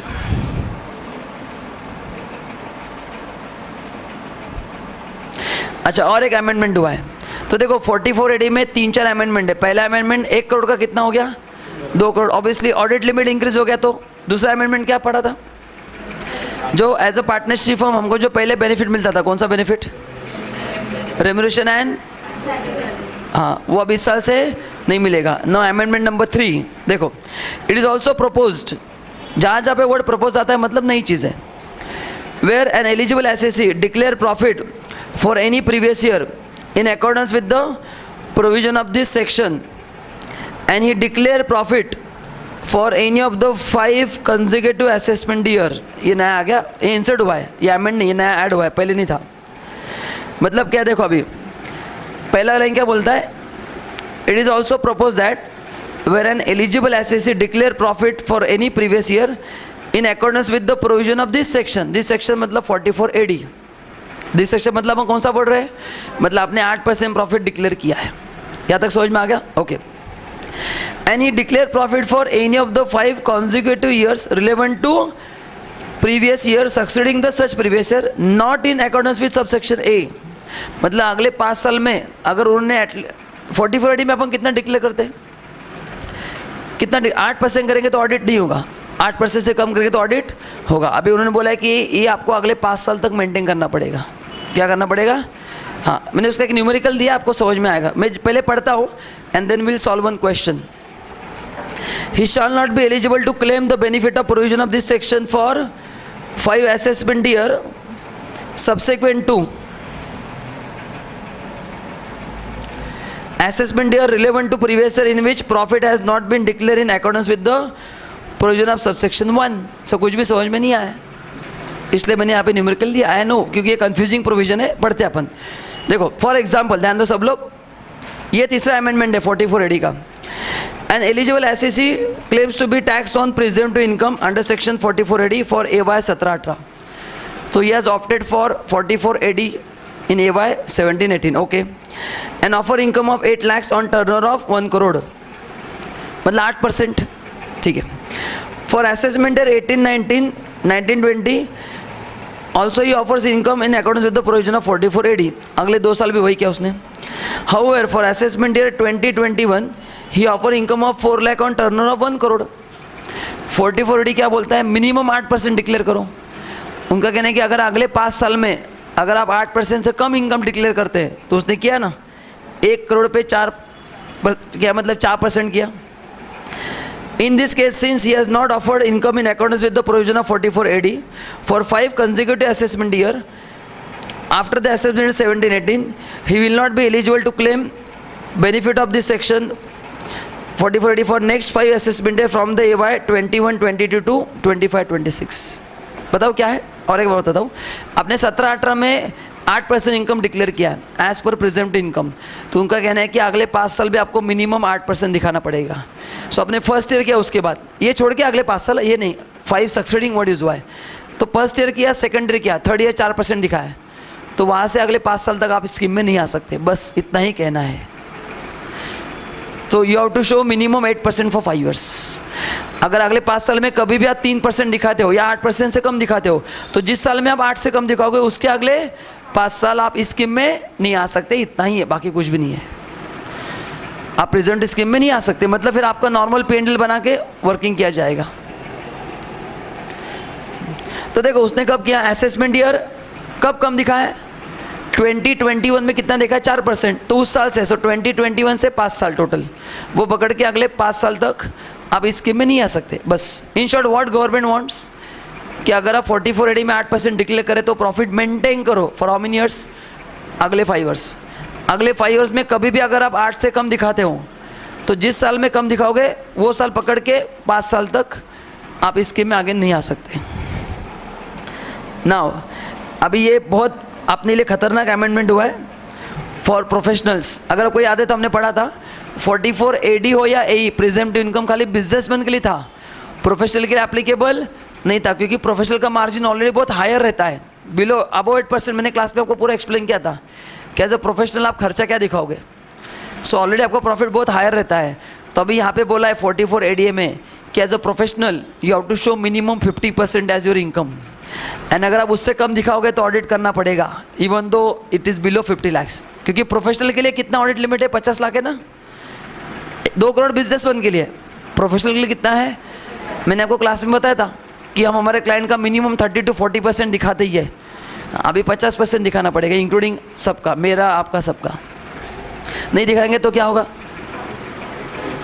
Audit करना पड़ेगा.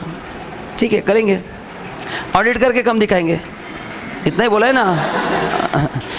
लोग ऐसे करेंगे, audit कर रहे हैं, ठीक है ना, एक्सपेंस अपन क्रिएट कर देंगे. देखो तो ये नया सेक्शन इंसर्ट हुआ है, मतलब first time we are coming under presumptive scheme. पहले 44 AD एंड AE था, पहले कौन सा था, 44 AD एंड AE था, अभी ADA नया ऐड कर दिया है for professionals. So first time अपन आ गए प्रेजेंटिव स्कीम में. चलो पढ़ते हैं. Applicable from AY 17-18. The existing scheme of taxation provide for simplified presumptive taxation scheme for certain eligible person engage in certain eligible business only. मतलब आज तक जो प्रेजेंटिव का जो स्कीम था वो किसके लिए था, खाली बिजनेसमैन के लिए था, and not for the person earning professional income. In order to rationalise the presumptive taxation scheme and to reduce compliance burden of small tax payer having income from profession. Small tax payer क्या word use किया है, and to facilitate the ease of doing business. देखो आपका काम easy कर रहे हैं हम. It is propose to provide for presumptive taxation regime for professional. खत्म. और कितना बोला है, चलो पढ़ते हैं. In this regard new section 44 ADA is propose to be inserted. तो ये ऐड हुआ है. To provide for estimating the income of an assessee who is engage in any profession referred to in subsection 1 of section 44AA. 44AA क्या है, maintenance of books of accounts. कौन से मतलब वो प्रोफेशनल किसको माना गया है? जो 44AA में, याद है ना, books of accounts, legal, medical, किसको बोलते हैं प्रोफेशनल? हमने पढ़ा था 44AA में स्पेसिफाइड, प्रोफेशनल, नॉन स्पेसिफाइड। तो वहाँ पे जो प्रोफेशनल कवर्ड है उनको यहाँ पे कवर किया गया, ये भी डिफाइन किया है। तो जो अपने प्रोफेशनल्स पढ़े कहाँ पे? 44AA में, इनको यहाँ पे कवर किया गया, ऐसा एकदम सिंपल बोला गया है। Medical, engineering, architectural profession, accountancy, हम सब इसमें आ गए। टेक्निकल कंसल्टेंसी, इंटीरियर डेकोरेटर, सब आ गए। और any other profession as notified by the board in official gazette and whose total gross receipt does not exceed 50 lakhs, मतलब 50 लाख के अंदर है तो ही आप यहाँ पे हो। क्यों सर? अरे 50 के ऊपर तो ऑडिट होगा ही होगा तुम्हारा। 50 लाख के अंदर है, in a previous year sum equal to 50% of gross receipts as the case may be, higher sum than above sum earn by the assessee. मतलब कितना इनकम दिखाना पड़ेगा आपको? हाँ, मतलब 40 लाख अगर आपके रिसीट्स है तो ऑडिट नहीं होगा। ऑडिट कब नहीं होगा? 40 लाख का 50% करो, आपको मिनिमम कितना इनकम दिखाना पड़ेगा? 20 लाख, तो नहीं होगा। एंड 20 लाख से कम दिखाना है तो ऑडिट कर लो, ऑडिट करके कम दिखाओ, ऐसा उन्होंने बोला है। The scheme will apply to such resident assessee who is an individual, HUF and partnership firm, ये इंपॉर्टेंट है, बट नॉट LLP। तो ये LLP के लिए नहीं होगा, किसके लिए अप्लाई होगा? Individual, partnership firm and HUF। No further expenditure shall be allowed as a deduction. The presumptive taxation scheme is proposed for resident individual engaged in the specified profession. The presumptive scheme shall be available if the gross receipt from the profession does not exceed 50 lakhs. The presumptive income shall be 50% of, वही दिया है, gross receipts। ठीक है। Now अभी ये point जो है ये कब से अप्लाई हो रहा है, आप ध्यान से देखो। AY 18-19 मैंने आपको कहा था ना, अपने लिए एप्लीकेबल नहीं है। मैंने आपको कहा था ना, गवर्नमेंट फेज वाइज क्या कर रही है? डिडक्शन को कम कर रही है। बिकॉज कॉर्पोरेट टैक्सेशन 30 का 29 का 28, धीरे धीरे वो 25 पे लेके आने वाले हैं। तो फेज वाइज मैनर में उन्होंने क्या किया? डिडक्शंस भी क्या किए हैं? कम किए हैं। बट ये अपने लिए एप्लीकेबल नहीं है। AY क्या लिखा है? 18-19, ये अपने लिए अभी एप्लीकेबल नहीं है। तो ये जस्ट मैंने दिया है, देखो उसका लॉजिक दिया है। द फाइनेंस मिनिस्टर, मैं जस्ट ओरली फटाफट बता देता हूँ क्या क्या है। तो these are all propose amendment, वहाँ पे लिख के रखो, not applicable for AY 17-18, bracket में लिखो मैं नहीं पढ़ूंगा, ये भी लिखो, तो अपन पढ़ के जाएंगे, वो भी भरोसा नहीं स्टूडेंट का। सो लिखो नॉट एप्लीकेबल फॉर AY 17-18, लिखा है मैंने 18-19, फिर भी लिखो, आप लिखोगे तो ध्यान में रहेगा। So these are all propose deductions, these are all what, और क्यों किया है? फाइनेंस मिनिस्टर जो थे मिस्टर अरुण जेटली, उन्होंने 2015 में क्या बोला था कि हम कॉर्पोरेट टैक्स रेट 30 का कितना करेंगे? 25 करेंगे। तो अगर टैक्स रेट कम करेंगे तो डिडक्शन भी क्या करेंगे? कम करेंगे। तो देखो ये पूरा टेबल दिया मैंने, सेक्शन 32 डेप्रिसिएशन, तो ये जस्ट आपको नॉलेज के लिए पढ़ के रखना है। नेक्स्ट ईयर से डेप्रिसिएशन टोटल 40% मिलने वाला, रिस्ट्रिक्टेड है। ऐसे बहुत सारे रिस्ट्रिक्शंस है, टोटल 40। तो ये आप नॉलेज के लिए पढ़ के रखो, एग्जाम में कोई इसका काम नहीं है। बट वो अमेंडमेंट हुआ इसलिए मैंने दिया है। सो अभी अपन इसके ऊपर डिस्कशन नहीं करेंगे, हम बाद में जस्ट एक बार पढ़ लो। बहुत सारे सेक्शन में हुआ है, देखो एक्सपेंडिचर ऑन साइंटिफिक रिसर्च, ये बहुत सारे हुआ है, बट ये अपने लिए अभी एप्लीकेबल नहीं है। चलो आगे जाते हैं। तो ये जस्ट फॉर योर नॉलेज है। आपको ब्रेक चाहिए क्या? ठीक है, आप एक 5 मिनट का ब्रेक ले लो and then will continue with capital gain. ठीक है, चलो ओके।